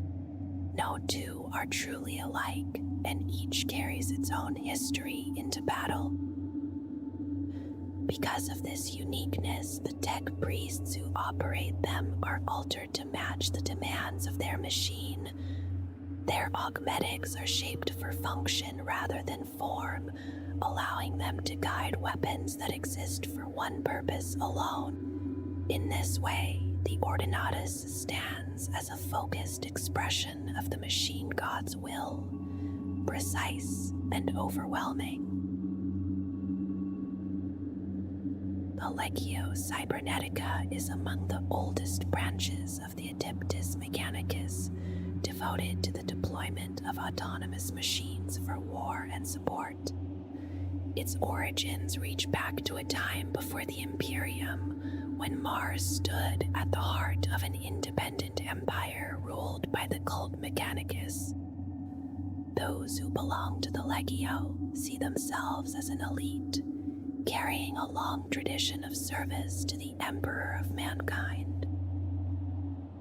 That tradition was fractured during the Schism of Mars, when many within the Legio sided with the War Master Horus and fought through the Horus Heresy. When the conflict ended, the traitor cohorts fled into the Eye of Terror, where time and chaos have left their mark upon them. The loyal remnants remained, binding themselves again to the Imperium with oaths of exceptional severity. Over the centuries that followed, they rebuilt their standing, and the Legio Cybernetica once more earned respect among the Adeptus Mechanicus in the wider Imperium, their machines marching again in the Emperor's name. The Collegate Extremis serves as the judicial arm of the Adeptus Mechanicus, watching for betrayal of the Omnissiah and weighing such crimes with cold scrutiny.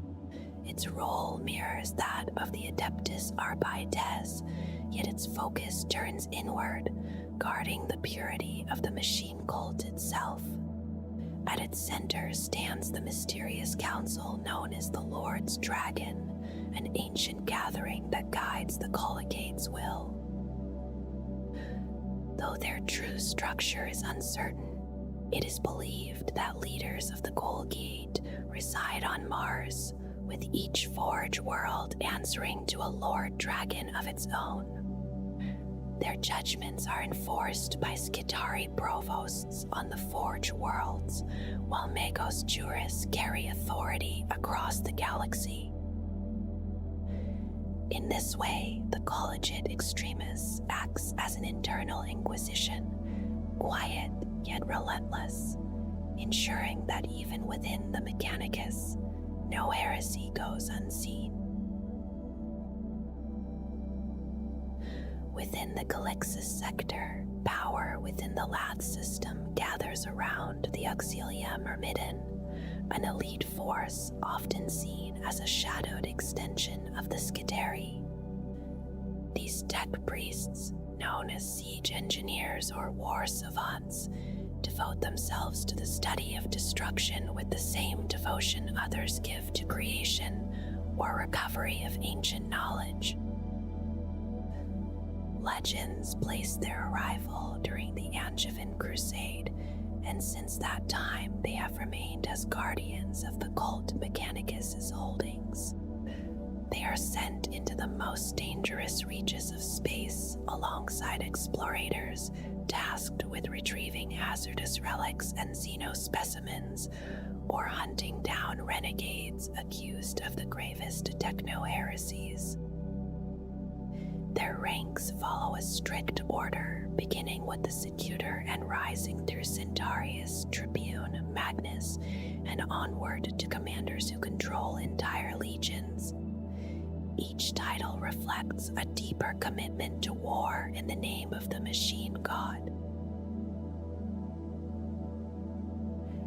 In the Calixi sector, another militant path is followed by the Divine Light of Solex, a mystical tech sect rooted on the death world of Hadrach. Since the 8th century of the 41st millennium, their influence has grown steadily from their forge facilities in the Adrantes Nebula. They are remembered as fervent zealots of the machine god, their devotion cold and uncompromising. To them, the safeguarding of sacred knowledge outweighs wealth, power, or even life itself. In their eyes, the arcane mysteries of the machine cult must be protected at any cost, even from their own kind. disciples of Thule form a distinct sect within the cult Mechanicus, guided by the ancient Archmagos Paracelsus Thule. His fleets are vast and far-roaming, vanishing beyond known space for decades at a time, carrying explorators and magos who absorb his teachings and pass them onward. Their focus rests on uncovering pre-imperial human technology, placing the recovery of mankind's lost past above caution or safety. This pursuit has marked them as a radical yet influential presence within the Galaxy sector. They value knowledge above all else, often to the point of distraction, and shun physical conflict whenever possible. Some Inquisitors find their curiosity useful, even if it carries risks of its own, and through that curiosity, the legacy of Thule quietly persists. The Ordo Reductor exists to design and wield the siege weapons of the Adeptus Mechanicus, shaping instruments meant to break the strongest defenses. Many within its ranks are drawn from the Auxilia Myrmidon, and rumors place these figures on the Mechanicus fiefdom known as the Laths in the Galaxy sector. Stories describe them as towering shapes in red and black robes, bearing forbidden weapons from forgotten ages. Around them gather darker legends of mech assassin covenants and the dread Magister Samadhi, names many magos dismiss as myth.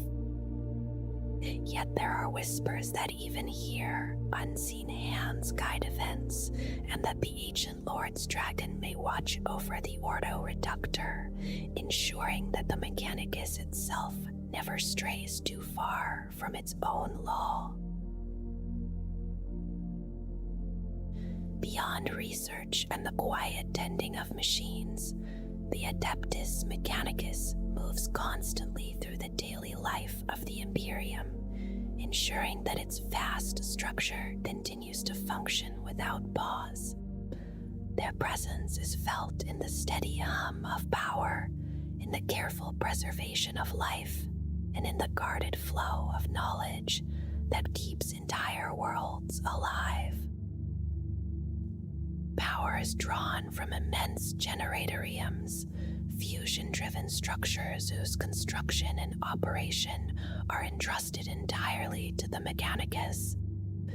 These facilities provide the energy that sustains advanced technology across the Imperium, and the knowledge required to build and maintain them is kept close, shared only within the priesthood that oversees them. Life itself is catalogued and controlled within the genitoriums, where records of plants and animals are maintained to determine what may exist on a world and what must be introduced to make it suitable for humanity. Under the guidance of a Magos biologist, these centers support the work of the Inquisition, while also searching for genetic impurities among human populations and pursuing dangerous mutants, including rogue psychers. Knowledge is gathered and protected within vast librariums on Terra and Mars, where the Mechanicus works alongside the Administratum to store, guard, and reproduce what learning can still be preserved. In an age defined by stagnation, this hoarded understanding becomes a form of power in itself, quietly shaping the survival of the Imperium.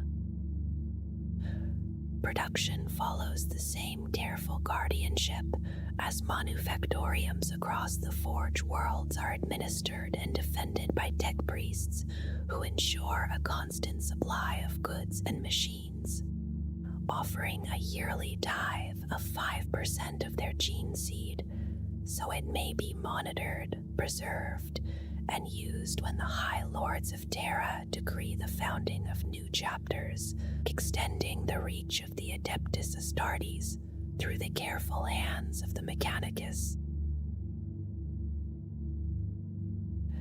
The servants of the machine god stand apart within the Imperium, moving through its vast structure as something almost separate, yet deeply entwined.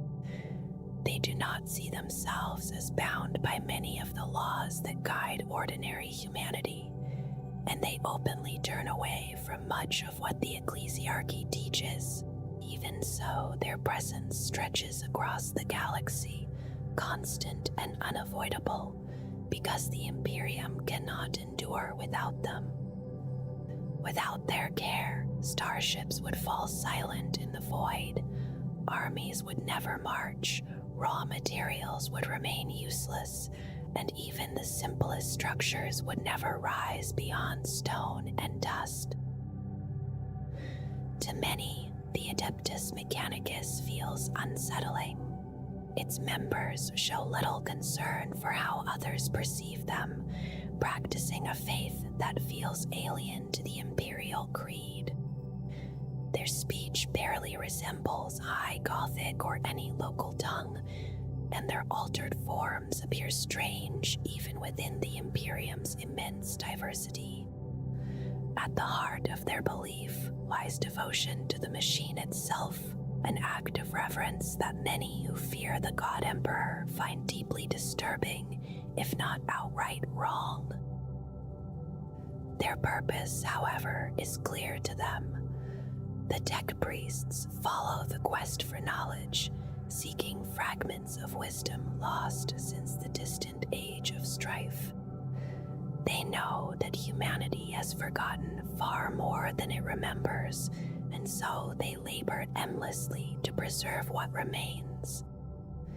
Each generation brings more ritual and superstition, and less true understanding, and this slow decline is what they struggle to hold back. In this effort, they descend into sealed vaults of forgotten technology, awaken vast god machines buried beneath ancient battlefields, and attempt to unravel the hidden workings of reality itself. Yet many within the Inquisition watch them with suspicion. To these observers, the Adeptus Mechanicus appears to walk a narrow path between sacred duty and dangerous transgression, a threat as dire as any alien or demon. Such tension has led to countless confrontations. These clashes are usually small, bitter encounters rather than open wars, kept contained by necessity. The Inquisition depends on the Adeptus Mechanicus just as others do, and care is often taken to ensure personal disputes do not grow into wider disaster. Still, resentment lingers on both sides, over autonomy, over interference, never fully at rest. At times, an Inquisitor must seek their aid, drawn by knowledge too specialized to find elsewhere, or by the immense military strength of the Mechanicus, including the towering Titan legions. Alone, an Inquisitor may gain nothing, but through a trusted tech priest, doors can open. From these moments, quiet alliances form, with tech priests serving among acolytes and advisors. Such bonds are never absolute. Loyalty for the Adeptus Mechanicus rests with the Omnissiah above all else. Yet when the purposes of the Inquisition and the servants of the machine god align, these alliances can endure, calm and practical, serving both sides in the vast, unending labor of the Imperium. Across all of this long remembrance, one truth settles quietly into place. The Adeptus Mechanicus has never truly moved forward or backward, only deeper, layer by layer, into what it already was. From Mars to the farthest Forge worlds, from alliance to schism, from expansion to catastrophe, Its path has always been guided by the same patient certainty. Knowledge must be preserved. Machines must endure. Empires fracture, gods fall silent, and the galaxy itself breaks open. Yet the forges continue to burn. Treaties are signed, wars are lost, and worlds vanish into darkness. But the rhythm of industry never truly stops. Even when doubt takes root, when secrecy replaces trust, and faith hardens into obsession, the work goes on, carried by countless hands that no longer remember why they began. In the end, the Adeptus Mechanicus does not seek victory nor salvation. It seeks continuity. As long as the machines still function, as long as something endures to be repaired, recorded, and rebuilt, the red glow of Mars and its children will remain, steady and unyielding, in a galaxy that forgets almost everything else.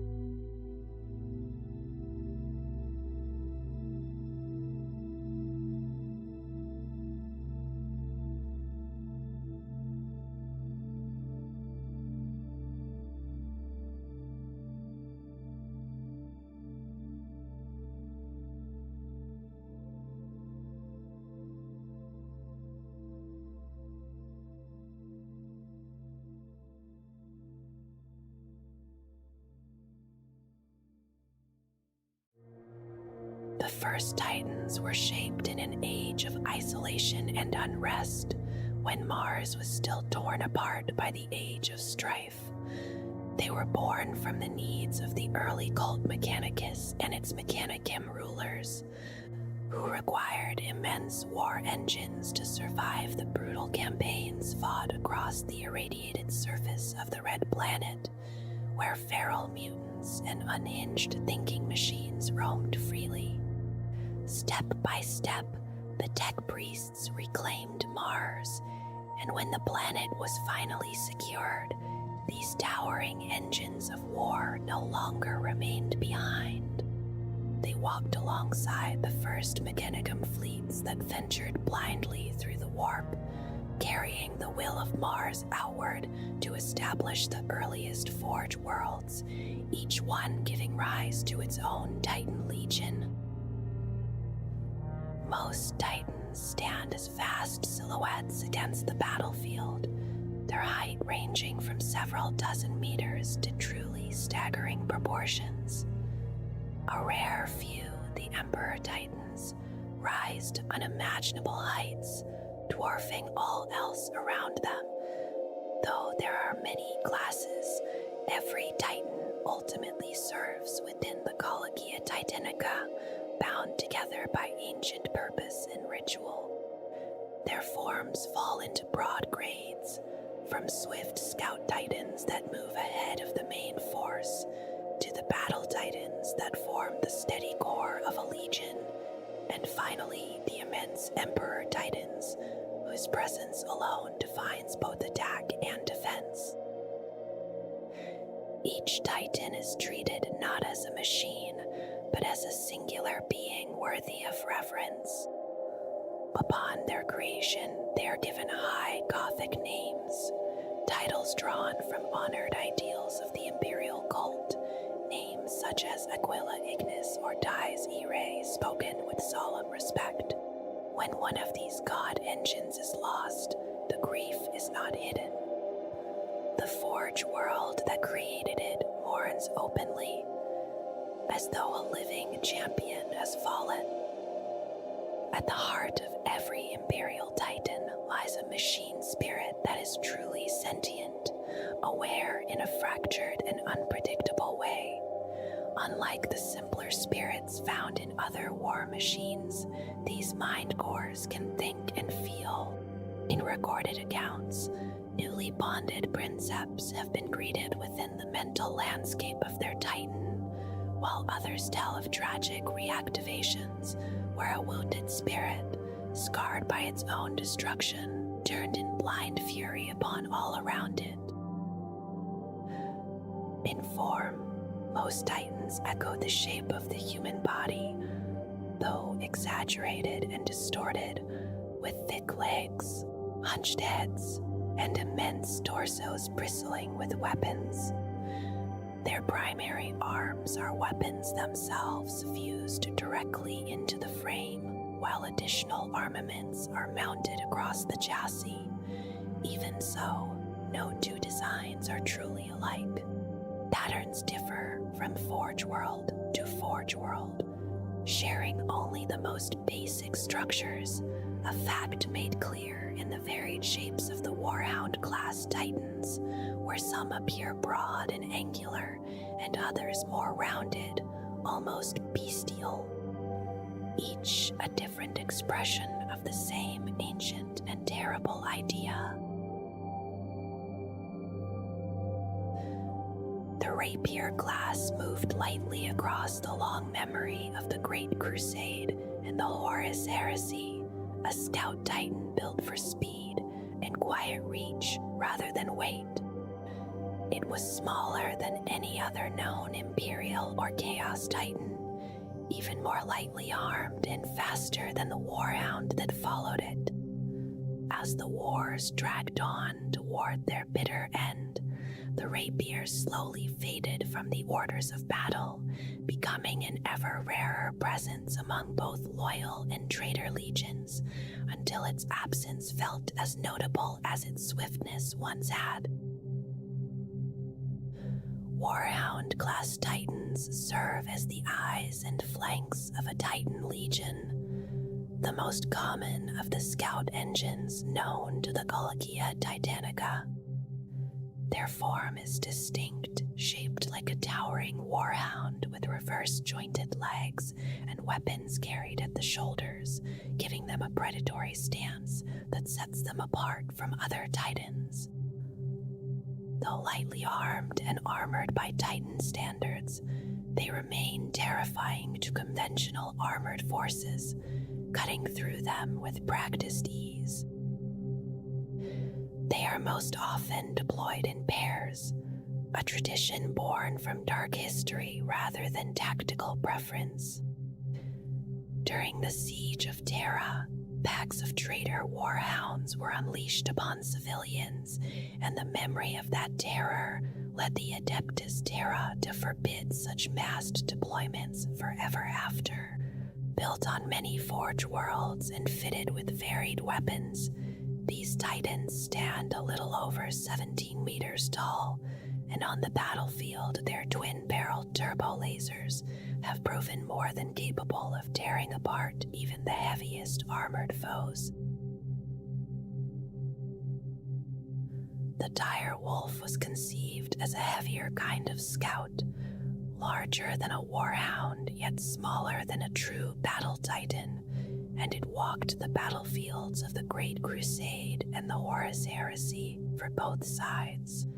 Its frame was reinforced and its armor thickened, giving it a hunched, forward-leaning posture that traded speed for resilience. The most striking feature was its main weapon, carried upon its back to better absorb the immense recoil and weight. Its arm weapons were unusual. Pintle-mounted mega-bolters intended to hold enemy knights at bay, while the Titan aligned its devastating neutron laser. These weapons demanded enormous power and produced intense heat, forcing extensive modifications to the carapace and chassis. Some dire wolves bore an even more fearsome burden, mounting a volcano cannon usually reserved for Reaver-class Titans, a choice that required yet further reinforcement and cooling to endure the strain. The Reaver stands as the smallest of the battle Titans, broader and tougher than the Warhound, and able to endure far greater punishment. Much of this resilience comes from the placement of its plasma generator upon the back of the carapace, allowing it to absorb frontal damage that might cripple other engines, though this same design leaves it vulnerable in tight terrain. rising to a height of just over 25 meters. The Reaver is an older design than the Warlord, and one whose weapons vary widely between patterns. Many carry rocket launchers upon their carapace, while their arms mount a mix of battle and scout-grade weapons. Unlike Warhounds, Reavers can wield close combat arms, making them deadly in Titan-scale melee. Yet as the knowledge to build them slowly fades from the Forge worlds, they have become rarer, often assigned to fire support roles rather than the heart of the fight. Over time, names such as Goth, Vandal, and Hun were used to reflect different weapon fits, each echoing a particular battlefield purpose. The Komodo class was a battle titan deployed by the Collegia Titanica during the Great Wars that shaped the Imperium. It walked during the Great Crusade and the Horus Heresy, leaving only scattered mentions behind. Its presence felt more as a remembered silhouette than a fully preserved legacy. The Punisher class was a rare and unusual titan, distinguished by its three-legged stance that set it apart from all others. One such engine, the Modus Disruptor, was deployed to Olenor Prime during the War of the Beast in the mid-32nd millennium. There it stood guard over an Adeptus Mechanicus command center, armed with paired Teslin accelerators and underslung plasma annihilators, a solitary sentinel in a brutal campaign. The Executor class served as a battle titan of the Collegia Titanica and was among the first engines sent to Olenor during the War of the Beast. It marched as part of the opening Imperial strike force, its presence marking the seriousness of the campaign from the very beginning. The Apocalypse class was a rare battle titan that fought during the Great Crusade and the Horus Heresy. It is remembered for its role in the Thramas Crusade, where it took to the field alongside Legio Victorum, its name carried forward by the echoes of that long and bitter war. The Carnivore class was another rare battle titan, used by both Loyalist and Traitor legions during the Great Civil War. It saw heavy fighting at Beta Carmen, the clash later known as Titan Death, where Titan met Titan in vast numbers. In size, it stood between the Reaver and the Night Gaunt, occupying a space that mirrored its ambiguous place in history. The Mirage class was a battle titan, comparable in both size and power to the Carnivore and even the Warlord. It was deployed during the Great Crusade and the Horus Heresy, its presence spoken of as something both formidable and fleeting, like its name suggests. The Warbringer Nemesis stands between the Reaver and the Warlord, a battle titan built for distant annihilation. From its back rises the Quake Cannon, a weapon capable of toppling fortresses and shattering other titans with a single shell. Around it, other armaments sweep the skies and the ground alike, cutting down aircraft, armor, and massed infantry without pause. These engines are known for their fiercely independent machine spirits, so aggressive that they sometimes lock onto targets and prepare to fire before their crews are even aware of the threat. In this way, the Warbringer feels less like a tool and more like a willful god of war, ever eager to unleash destruction from afar. Warlord-class titans are larger and more powerful than the Reaver, and are often regarded as the most common of the true battle titans within the legions. Standing a little over 32 meters tall by many accounts, though recorded heights vary wildly, they are encased in layered armor and protected by powerful void shields. Imperial records disagree on their true scale, and artwork depicts them anywhere from modest giants to walking mountains.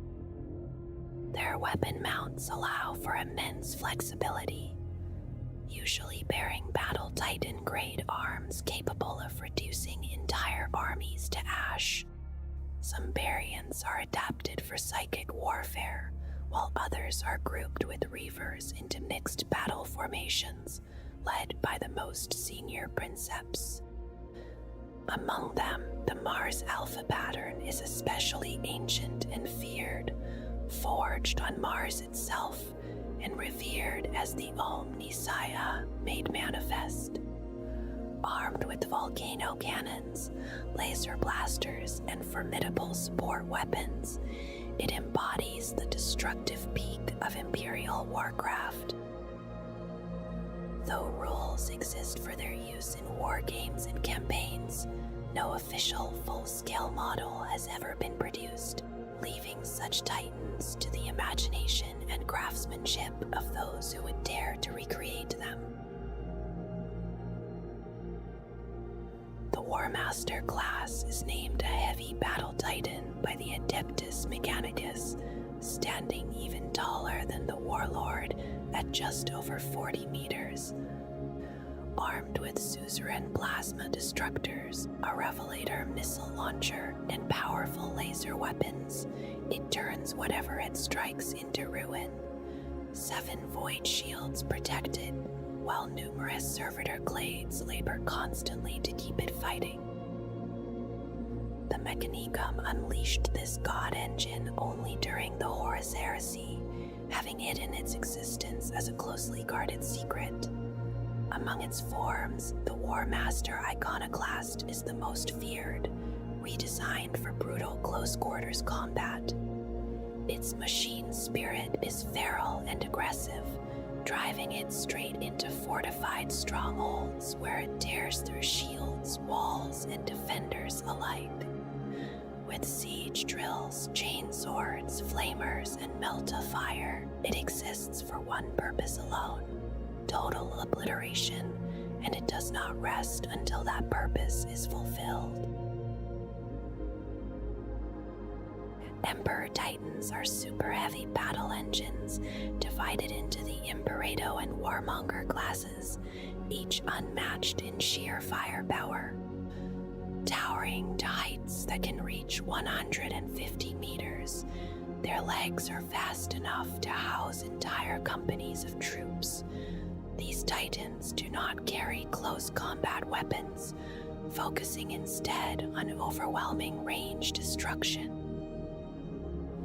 Their upper bodies are dominated by fortress-like cathedrals adorned with towers and stained glass, revered as avatars of the Omnissiah. The structures themselves are heavily armed, while the Titan's head sits low beneath them, almost level with its armed weapons. Fallen imperators, such as Dominathus on Lorne 5, or the shattered remains of Aquila Ignis on Cronus, serve as grim reminders of their scale, where even so-called minor defense guns can obliterate heavy vehicles with ease. The Castigator was a singular creation, an autonomous titan discovered on the Lost Forge world of Coronia. Calling itself the Father of Titans, it claimed origin in the Dark Age of technology, asserting that all later designs were imperfect echoes. Lost within the warp for millennia, it formed a pact with the Black Legion, allowing a demon to possess it in exchange for power, a truth its own intelligence later forgot. When Coronia returned, the Castigator was confronted by Grey Knights led by Justicar Alaric. Only when the Titan accepted the reality of its possession did the demon reveal itself and fall, after which the Castigator was destroyed and its standard template construct data shattered to prevent its misuse. Larger than even an Imperator, graceful and impossibly advanced, it stood apart from all other Titans, wielding weapons that included a cannon capable of firing demons themselves, a legacy of the pact that sealed its fate. Imperial Knights predate the Imperium itself, towering war machines created to protect early human colonies. Their pilots, known as nobles, descend from ancient bloodlines and rule from fortress strongholds built from colony ships. Bound by oaths to Terra or Mars, they form proud knight houses steeped in ritual and duty. Though smaller than true Titans and standing only 30 to 40 feet tall, knights are formidable engines, protected by ion shields and armed with heavy weapons. They move with crushing strength, able to topple tanks and scatter infantry with ease. While a single knight can alter the course of a battle, only the Titans of the Collegia Titanica inspire greater fear among the enemies of mankind.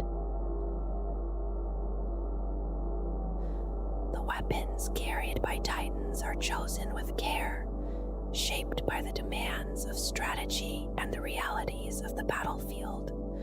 Some are built to focus their immense force on hardened strongholds or armored divisions, striking with patience and precision. Others are meant to sweep across vast formations of troops, or to lay down crushing artillery fire that reshapes the ground itself. In this way, Titan armament naturally settles into two broad paths, each reflecting a different answer to the same problem of overwhelming war. Scout Titans carry weapons that feel quick and purposeful, suited to their lighter frames and their role at the edges of battle. These arms are rarely seen on the largest Titans, and their reach is often shorter, but they strike with speed and intent, tearing through light and medium armored vehicles and breaking dense masses of infantry. In close quarters, the Inferno cannon pours out destruction in a wide, consuming rush, its triple barrels flooding cover with burning force that few can escape. The plasma blast gun, lighter than other plasma weapons, moves at a slower rhythm, yet each discharge carries enough power to cripple armored targets or scatter infantry, shifting its nature depending on what stands before it. There is also the Turbo Laser Destructor, a focused beam of Titan-scale energy, longer in reach and greater in strength, able to burn through tanks or erase tightly packed troops with equal ease. Though it can be borne by a Scout Titan, it is more often trusted to larger battle Titans, better suited to endure the constant duel with heavy armor. Alongside these stands the Vulcan Mega Bolter, twin assemblies spinning out relentless fire, shredding infantry and lighter vehicles until the ground itself seems to recoil. Battle Titans carry weapons of deeper weight and far greater reach, most often mounted on Reaver and Warlord Titans, whose presence alone dominates the horizon. These armaments are shaped for the destruction of other Titans, the breaking of armored formations, and the reduction of fortresses to ruin. Some of these weapons are born of dark devotion, like the Blood Cannon, which hurls molten demon blood that seeps into armor and circuitry alike. Others rely on sheer physical power, with massive, close combat weapons that tear and crush enemy war engines, provided the Titan can close the distance. Rapid fire also has its place, as seen in the Gatling blaster, whose heavy shells batter even super heavy armor with relentless force. At the far end of devastation lies the Hellstorm cannon, whose single salvo can erase entire cities, leaving scars in the earth that linger long after the firing stops. Artillery weapons such as the Quake cannon and the Volcano cannon draw directly from a Titan's reactor, their range and power focused on breaking the largest engines of war. Plasma weapons reach their extreme in the Plasma Annihilator, slow to cool yet capable of leveling fortifications and slaughtering infantry in vast numbers. Missiles add another layer of threat, from long-range rocket barrages to weapons that tear open reality itself. Vortex missiles unleash controlled voids that drift and consume, while warp-based missiles slip past shields by passing through the Immaterium, striking Titans where they are most vulnerable. Across long centuries, many other weapons and adaptations were shaped for Titans, each designed for a narrow purpose and used only when the moment demands it. Chaos Titans often bear cruel tools of close combat, such as massive claws, whips, and mutated tails that crush and rend with unsettling grace. Some weapons blend roles, striking at range and in hand-to-hand combat, shifting their nature as the fight unfolds. Siege warfare brings its own instruments, heavy rams and saws that batter walls and fortifications, or unwieldy wrecking devices that reduce buildings to rubble with raw momentum. Other additions reshape how a Titan carries troops, turning parts of its carapace into protected launch points for assault forces or platforms for scouting craft linked directly to the Titan's mind. There are also rarer alterations that change a Titan's very silhouette, such as replacing the head with a massive centerline cannon built for distant bombardment. In such forms, the Titan becomes less a moving warrior and more a walking artillery platform, trading flexibility for overwhelming reach. Some Titans even carry sacred structures, bells that serve as mobile shrines, their presence on the battlefield pushing back demonic influence and drawing the will of the Emperor close. Other specialized weapons speak in quieter but no less terrible ways.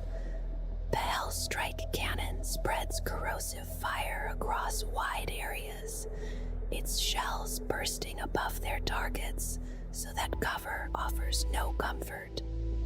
Psychic weapons appear as well, channeled through strange generators that turn warp resonance into crushing kinetic force, allowing swift Titans to stalk artillery along the battlefield's edge.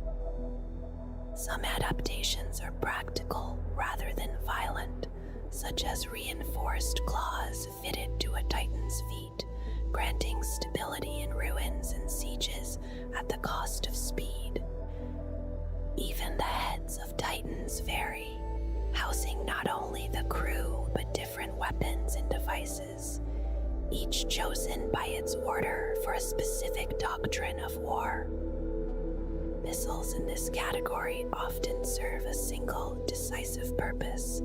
Some blind sensors and targeting systems, others punch through armor with adamantium tips, and some seize control of an enemy Titan through barbed cables and surging power. The most dangerous of all tear open space itself, creating vortices or slipping through the warp to appear beyond shields, sometimes even within the target they were meant to destroy. As Titans grow in size, their armor thickens, layer upon layer of protection built to endure unimaginable punishment. Beyond this solid shell, void shields shimmer into being, absorbing destructive energy until their limits are reached. These shields can be pushed beyond safety by the will of the princeps, buying precious moments of survival at the risk of lasting damage. Void shields are always raised in groups, so that even under sustained fire, one may remain standing. Yet they are not absolute.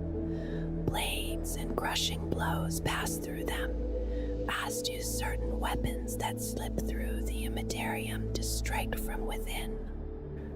In theory, even small arms fire could wear them down, though in practice, such attempts are almost always futile, ending beneath the Titan's return fire or its sheer physical weight. The largest Titans also bristle with smaller defensive weapons placed to guard against infantry and aircraft that slip beneath the notice of greater guns. Multi-lasers and other point defense systems quietly watch the skies and streets below, ensuring that even the smallest threats are answered. Very little is truly known about how Imperial Titans are brought into being, and what knowledge exists feels distant and carefully guarded. Across many Forge worlds, these vast war engines are shaped according to local patterns, with Mars and Lucius remembered as the sources of the most widely used forms, while other great worlds, such as Ryza and the now destroyed Gryphon 4, once carried the same heavy responsibility. In much of the Imperium, the skills needed to create advanced machines have slowly faded, lost over long ages as society itself has worn down. Titans stand apart from this loss because they were not born from standard template constructs of the dark age of technology, with a single exception, and so the Adeptus Mechanicus has preserved the knowledge required to build most of their variants. Even so, nothing is simple. Every machine made by the Mechanicus demands elaborate ceremonial rituals, and a Titan magnifies this requirement beyond measure. Its construction becomes an immense and patient labor, sometimes stretching across many Terran centuries, calling upon the finest fabricators and the purest materials, while time itself seems to slow around the growing form. The Titan legions, much like the Space Marines, carry their history upon their armor, expressed through colors, symbols, and long-kept traditions. Each legio and each order has its own system of heraldry, shaped by past victories, by ancient origins, and by the character shared among those who serve within it. These colors are not chosen lightly. They are held with pride, and over long ages they have changed far less than one might expect. Even in the distant days of the ancient Legio Titanicus, these colors endured. They were carried forward into successor legios during the Horus Heresy and through the long violence of the Great Scouring that followed. In that age of division, color became more than identity. It became a declaration of loyalty, a visible sign of devotion either to the Emperor or to War Master Horus. Each order bears its own emblem and chosen palette. The Divisio Militaris Order of the Legio Ignatum, for example, clad all its Titans in red and gold, Upon each carapace was painted the emblem of a wasp within a white triangle edged in blue, alongside the banner of the Cologia Titanica. On the lower fairings of each leg, placed where ground troops could see, the symbol of the Titan's class was displayed. From the waist of every engine hung a personal honor banner, the victory banner of its princeps, marked with the badge of the Legio and, in the case of the fire wasps, white skulls that spoke quietly of triumph. Beyond this, many crews added their own marks. Kill banners were fastened to weapons, recording victories burned by each gun, sometimes marked with unofficial symbols chosen by a princeps or a moderatus. Personal emblems and short slogans appeared on carapaces, weapons, or leg armor, and in many legios such expression was permitted, so long as the core colors and badges were never forgotten. After the Horus Heresy, the loyal legions of the Cologia Titanica began to bear purity seals. These large seals, fashioned from soft metal and placed by the tech priests of the Adeptus Mechanicus, served as signs of purity and as wards against corruption. Painted with runes and adorned with long ribbons, they remain upon Titans to this day, quiet reminders of the shameful time when so many engines were turned against the Emperor by chaos. During the Great Scouring, Titans also carried campaign pennants upon their Divisio Militaris banners. Long white flags marked with loyalist slogans, phrases such as Perfidi Pergendi or Bella Maiustum, words that spoke of treachery purged and of just war.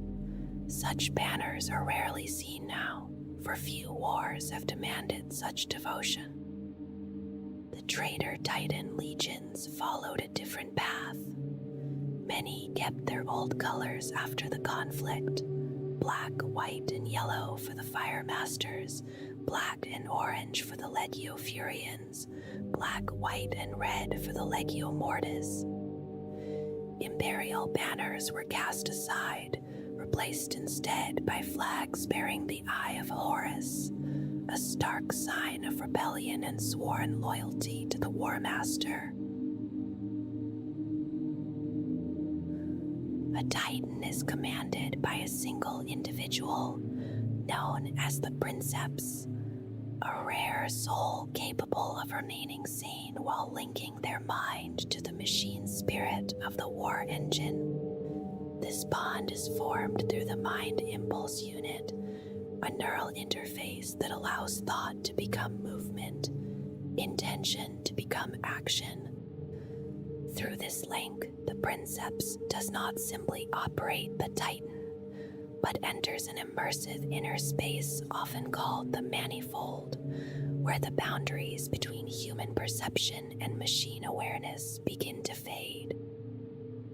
Within this shared mental space, the Princeps issues commands, not with spoken words or physical gestures, but with pure intent. The Titan responds as though it were a living body, its vast systems moving in enforced cooperation with its machine spirit. The strain of such control is immense, and few Princeps can endure full command for long. For this reason, they are supported by Moderati, junior officers who assume responsibility for specific systems, easing the mental burden and allowing the war engine to function as a whole. To make this communion possible, the Princeps must submit to extensive augmentation. Implants are placed along the spine, the neck, and the skull, reshaping the central nervous system to accept the mind impulse unit. In some cases, the transformation is taken further, and the Princeps is interred within an amniotic tank. Suspended in a thick polycarbon fluid, Their body is supported entirely by machinery, their vital functions maintained by the tank itself. The fluid stabilizes the nervous system and creates a controlled internal environment, sometimes even serving as a medium for oxygen and nourishment. When the fluid cannot sustain breathing, external circulation systems take over, routing oxygenated blood directly through the heart by means of an artificial opening between its upper chambers. The lungs fall silent, unnecessary within the tank, and the body is sustained in a state that closely resembles an unborn child within the womb. In such cases, limbs that no longer serve a purpose may be removed and replaced with augmetic interfaces, while the eyes may be taken away entirely, their function replaced by the Titan's sensors and auspexes. Even the empty sockets become pathways for deeper connection, using the remaining nerves to strengthen the link. This form of interfacing binds the princeps to the machine spirit more completely than any hard connection ever could. Disconnection becomes difficult and dangerous, requiring complex rituals overseen by senior tech priests. When performed incorrectly, the consequences can be severe, leaving lasting damage to the mind. Yet the reward is total immersion. The princeps gains unmatched understanding of the Titan and reacts with greater speed and instinct, remaining in constant communion even when the engine lies dormant. Such permanence comes at a cost. While these princeps avoid the pain of separation suffered by others, their bodies weaken and their minds retreat ever deeper into the manifold. Over time, personality erodes and humanity slips away, until the individual becomes little more than a malfunctioning component within the machine. Because of this, many fear amniotic immersion, and some crews regard those who embrace it with unease, despite its clear advantages. In other cases, immersion is not a choice, but a necessity. After catastrophic injury or the destruction of a Titan, or when addiction to the link becomes unbearable, the tank preserves what remains of the princeps and anchors their sanity through permanent connection. When fully linked, the Titan's form becomes their own. Weapon arms feel like hands, sensors replace sight, and the adamantium hull feels like skin. Command becomes instinctive, effortless, intoxicating. Even so, the princeps remains aware of their own body, able to act within the cockpit while simultaneously inhabiting the war engine. Maintaining dominance requires immense will. If control slips, a Titan may rampage, driven by its own ancient instincts. Some machine spirits carry the imprints of past commanders, and in rare cases, a princeps who dies while linked leaves behind a lingering presence, a ghost within the link. Binding a human mind to such a ferocious intelligence is dangerous work. The machine spirit resists control, savage and self-aware, and only those with exceptional resolve can master it. Such individuals are exceedingly rare, and the Collegia Titanica searches relentlessly for them wherever they may be found. Because so few possess the qualities required to command a Titan, the search for princeps extends far beyond the faithful of the cult Mechanicus. Among the countless citizens of the Imperium, only a tiny fraction show the necessary mental strength, and fewer still survive the long training to reach command. Those who do are considered priceless, and their forge worlds will spare no effort to recover them if there is any chance they still live. There are two paths to this role. Some are trained from the beginning within the academies of the Collegia Titanica, while others rise through service as moderati, eventually assuming command of a smaller war engine, often a Warhound-class Titana. Regardless of origin, all princeps are shaped by the same bond, and that bond is addictive. The sensation of becoming a godlike engine of war is overwhelming, and life outside the link can feel painfully small by comparison.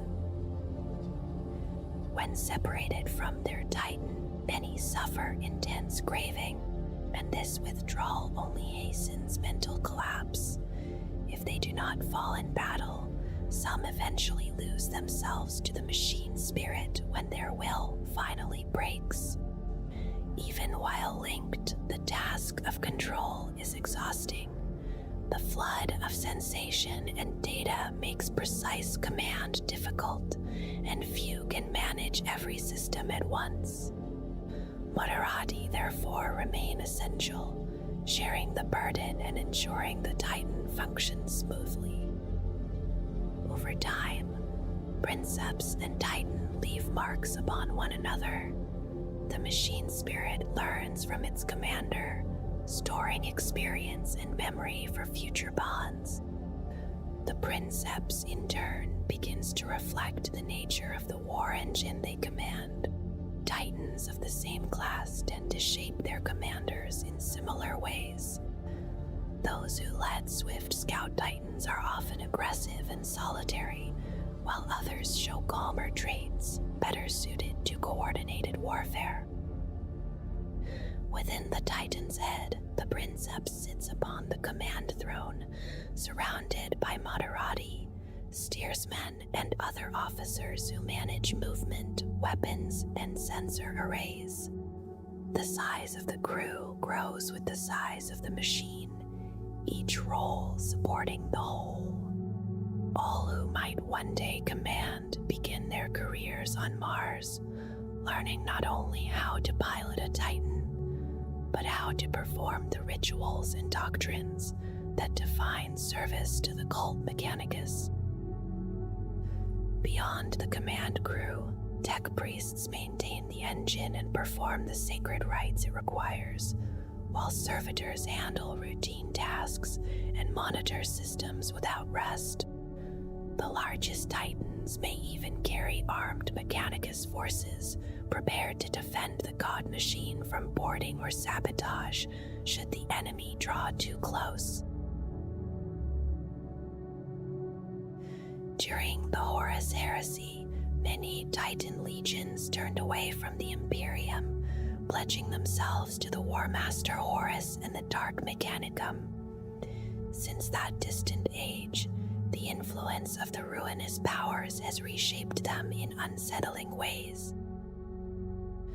Some of these traitor princeps and moderati remain outwardly unchanged, still commanding their war engines much as they always did. Others have not been so fortunate. Their bodies have been twisted and fused with their corrupted titans, no longer merely linked in mind, but bound in flesh as well.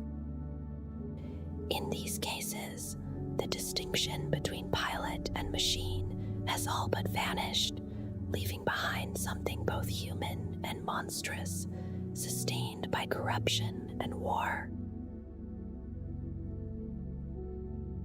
During the Horus Heresy, a great divide spread through the ancient Mechanicum, and nearly half of its strength followed the War Master Horus, carrying with them several hundred Titan legions and the towering machines they commanded. Over time, their loyalty shifted fully, and they became known to the Loyalists as the Dark Mechanicum, bound not only by rebellion, but by devotion to chaos itself. These Chaos Titans still resemble their Imperial counterparts, yet long exposure to the warping energies of chaos has left deep marks upon them. Some have changed so completely that the crew and the machine are no longer separate. Flesh and metal fuse together until the boundary between them is lost. Others chose a different path, offering themselves and their weapons wholly to one of the four great ruinous powers, shaping both purpose and form through that devotion. Among all these corrupted engines of war, one name is remembered with particular weight. The Imperator-class Emperor Titan Dies Irae, whose name means Day of Wrath in High Gothic, once advanced against the battlements of the Imperial Palace during the Siege of Terra. Long after that age had passed, 10,000 standard years later, it met its end during an Iron Warriors campaign on the Imperial world of Hydra Gordatus. There, it faced an entire demi-legion of 12 Imperial Titans, destroying almost all of them before it was finally brought low by the Warlord-class Titan Honoris Causa. Like their Imperial counterparts, the Scout Titans, dedicated to Slaanesh, move with startling speed, reaching the enemy while the rest of the host is still closing the distance. As they glide along the edges of the battlefield, their forms shimmer with power, sustained by raw energy drawn directly from the immaterium to keep their presence anchored in the physical world. Within each hardened carapace resides a bound daemon, its will guiding the god engine as effortlessly as a thought, its weapons answering like the smallest gesture. These titans do not rely on ion shields. Instead, a shifting veil of warp energy surrounds them, created by an internal interface that binds the demonic spirit to matter. This veil, known as the glamour of Slaanesh, bends perception and makes accurate targeting difficult, much like an Eldari hollow field. The glamour offers little protection against wide barrages that do not depend on precision, yet it does blunt assaults that draw upon the warp itself, including psychic attacks and vortex weapons. Among these titans, the subjugator races ahead of Slaanesh's armies, suppressing enemy fire with Cypulse generators that channel raw psychic force, tearing through armor as it hunts enemy artillery along the flanks. The Questor follows a similar path, its graceful limbs bearing Tormentor cannons and Laskanan fire, striking without warning before vanishing once more, leaving confusion and wreckage behind. Feral-class titans are twisted reflections of the Imperial Warhound, serving the same swift and aggressive role upon the battlefield. Their existence is a reminder of ancient betrayal, for many Titan legions turned from the Emperor during the Horus Heresy and fled into exile when their cause was lost.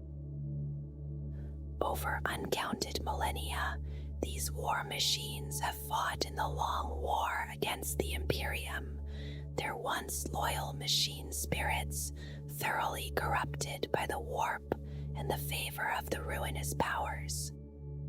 Some are so old that they predate the heresy itself, their crews and spirits long since possessed by demons. Titan and crew become a single damned entity, bound forever to serve the will of the Chaos Gods in endless battle. Ravager-class Titans are the Chaos counterparts of the Imperial Reaver, ancient and irreplaceable survivors of the Horus Heresy. They belong to those traitor Titan legions whose names still carry dread across thousands of Terran years, their engines worn by endless service in the wars of chaos, Some were corrupted long ago by the touch of the warp, while others were captured from Imperial battlefields and remade through bloody rites to serve the Chaos Gods. Over time, each becomes an inseparable fusion of demon and machine, its living crew absorbed into a tainted machine spirit. Revered by the Dark Mechanicus and feared by lesser servants, these towering engines are treated as living gods of fire and death, fed with sacrifice as they march toward unending destruction. Among the forces of chaos, warlord-class titans stand as rare relics from the Horus Heresy, preserved through ages of war and corruption. Once loyal engines, they were claimed by the ruinous powers and reshaped, earning new names that set them apart from their imperial kin. Each variant reflects the will of a different chaos god, though the Bane Lord is most often seen, its form dedicated to Khorne and altered with cannons, a long weapon-tipped tail, and brutal close assault arms. Other warlords bear the marks of Nurgle, Slaanesh, or Sinch, each changed in spirit and purpose, yet all bound by the same ancient oath to destruction and the endless service of chaos.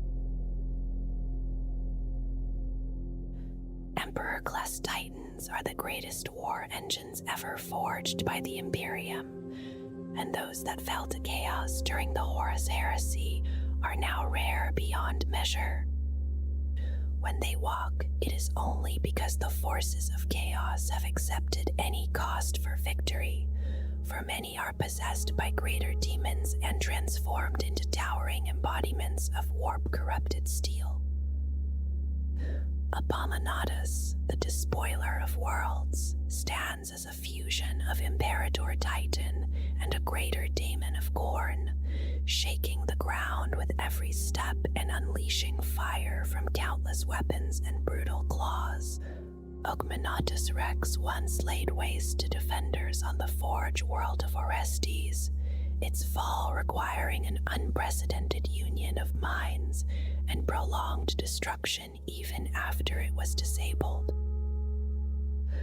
Others linger in memory, like Bubonis, the plague titan of Nurgle, and Caligula, another host to Khorne's fury. Most infamous of all was Dies Irae, which stormed the Imperial Palace during the Battle of Terra and fought on for 10,000 years more before its final destruction. Skylock, the winged titan of Sinch, was something stranger still, a singular union of demon and engine, a reminder that even the mightiest machines can be remade by chaos.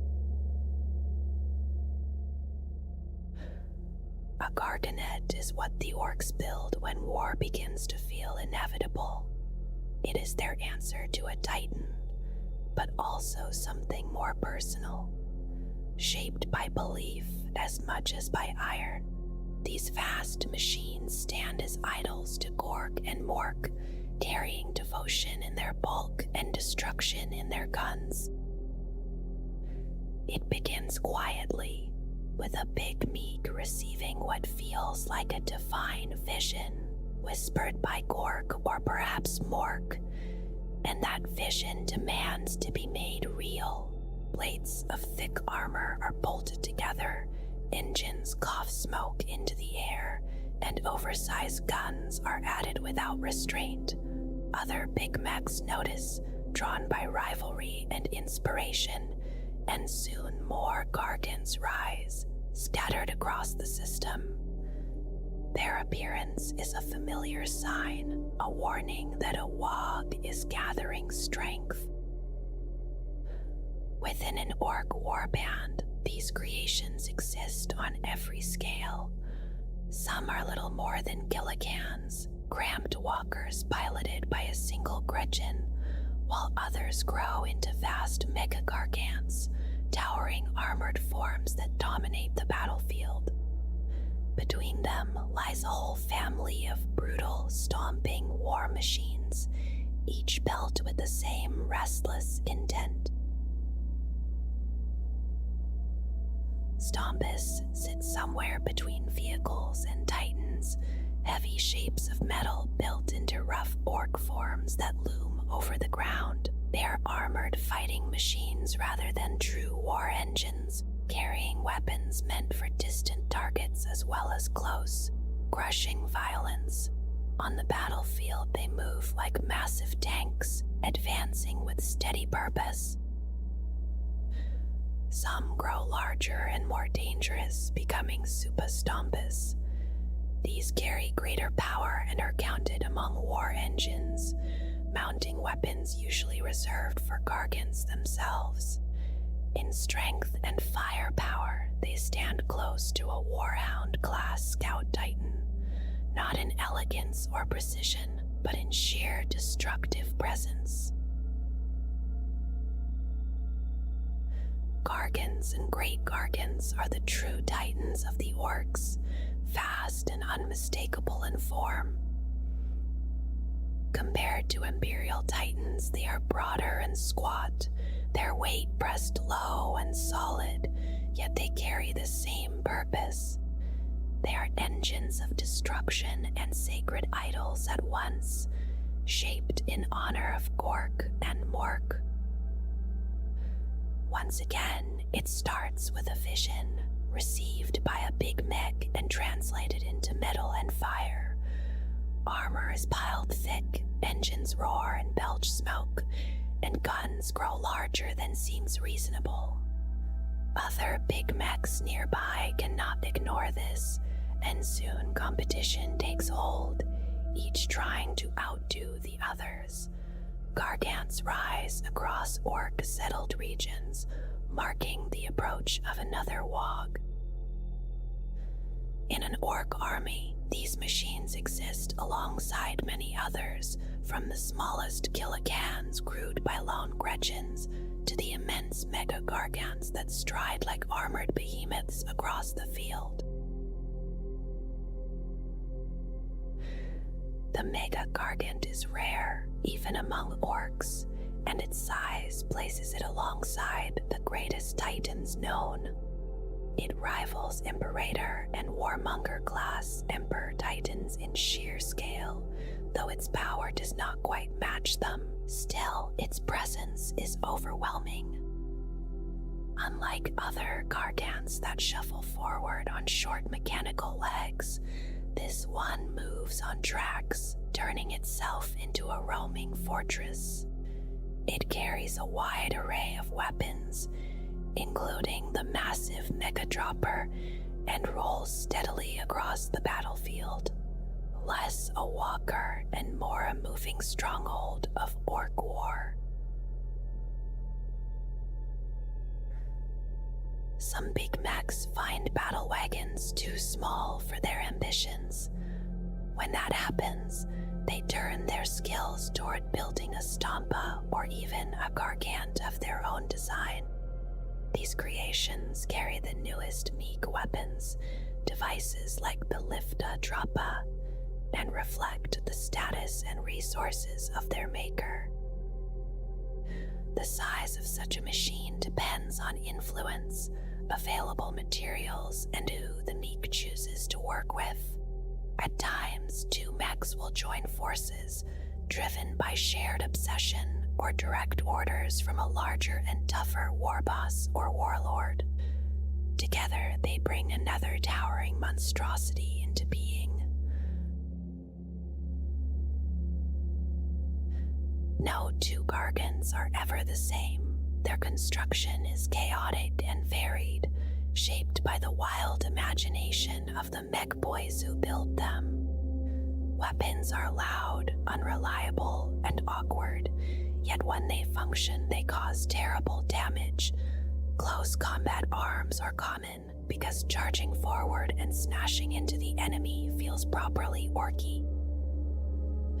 For defense, Gargants rely on power fields, the orc equivalent of void shields. These fields are intense and reflective, But unlike Imperial systems, they cannot be restored once lost during battle. Inside, the gargant is crowded with life. Orcs and Gretchens fill its chambers, led by a captain who issues orders through a network of officers. Messages travel through speaking tubes, echoing through metal corridors. Each officer controls a section, a weapon, an engine room, or a magazine, with crews beneath them carrying out the work. Gretchens handle repairs, crawling through narrow spaces with tools and oily rags. Compared to Imperial Titans, Gargants have weaker armor and shorter ranged weapons, yet their dense and crude construction makes them hard to destroy. They avoid catastrophic reactor meltdowns, but fire and exploding magazines remain a constant and dangerous threat. Eldari Titans move through war with a grace that feels almost unreal. They are quick and nimble machines, lightly armored, yet never weak in intent. Their frames are slender, built for speed rather than endurance, and they cross the battlefield with frightening ease, lifted and guided by jump jets that let them reposition before an enemy can fully react. Where other Titans rely on void shields, the Eldari trust in advanced holographic field generators. These holofields, working together with constant motion, make the Titans difficult to see and harder still to strike. They do not truly turn aside enemy fire, and when a blow does land, the machine remains vulnerable. Survival comes not from endurance, but from never being where the enemy expects. At the heart of each Titan rests something far more intimate than engines alone. They are powered by the spirits of individual craftworld Asuryani, held within a psychoreactive core of wraithbone. This same material forms the Titan's carapace, light in weight yet remarkably durable, and alive to psychic touch. The pilots link their minds directly to these spirits, much as a princeps bonds with a machine spirit, and through this bond, the Titan moves like an extension of the pilot's own body. The spirits do more than obey, they sharpen awareness, amplifying already superhuman reflexes and reaction times until movement and thought become one. Among these war machines, there are several distinct forms. The Revenant is a relatively light Titan, comparable in scale to an Imperial Warhound, though far more agile. It excels in sudden strikes, rushing into enemy lines and withdrawing before retaliation can take shape. These Titans are often deployed in pairs, their pilots commonly siblings, bound by blood and psychic connection that allows communication at the speed of thought. Larger and more imposing is the Phantom, a Titan capable of facing the great engines of the Imperium. What sets it apart is not only its size, but its crew, for within its wraithbone matrix dwell the souls and memories of ancient Eldari warriors, preserved and carried forward into battle. Beyond even this stands the Warlock, a refinement of the Phantom form. Its core houses the spirits of departed Asuryani seers and warlocks, their combined psychic power focused into a single engine of destruction, calm in presence, and almost impossible to halt once it is set in motion. Biotitans are not simply larger Tyranid creatures. They exist on the same scale as the Titans, fielded by other intelligent races, living war engines shaped by the Tyranid hive fleets after encountering similar colossal machines across the Milky Way galaxy.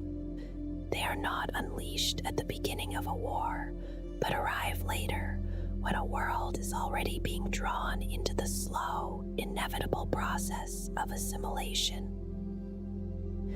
Their vast biomechanical weapons are powerful, yet their true terror comes from how efficiently they fight at close range. Against enemy titans and other war engines, they move with unsettling speed, often surging forward rather than advancing cautiously. Ripper tentacles lash out to disable enemy close combat weapons, while immense claws tear through armored hulls with brutal ease. Unlike Imperial Titans or Orc Gargants, Bio-Titans do not raise void shields. Instead, their bodies endure by healing themselves, flesh and kitten knitting back together as they fight. Some early forms could surround themselves with bioplasma fields, dulling the deadly precision of Imperial volcano cannons, though more recent encounters suggest that this protection is no longer present in newer strains. Among these immense creatures are the Vituperator, the dreaded Hierophant, and the even larger Hydrophant, each standing in rough equivalence to Imperial Warhound, Reaver, and Warlord Titans. Beyond these towering forms, other Tyranid bioforms still stalk the battlefield, such as the burrowing Trigon or the winged Harridan, the latter a war engine in its own right, but not counted among the Titans. There is also the Dominatrix, a specialized and rare breed. It is not only massive, but deeply intelligent, a synapse creature whose malignant mind directs surrounding swarms with chilling efficiency. On the battlefield, it stands as the supreme commander of Tyranid forces, surpassed only by the distant ship-bound Norn queens themselves.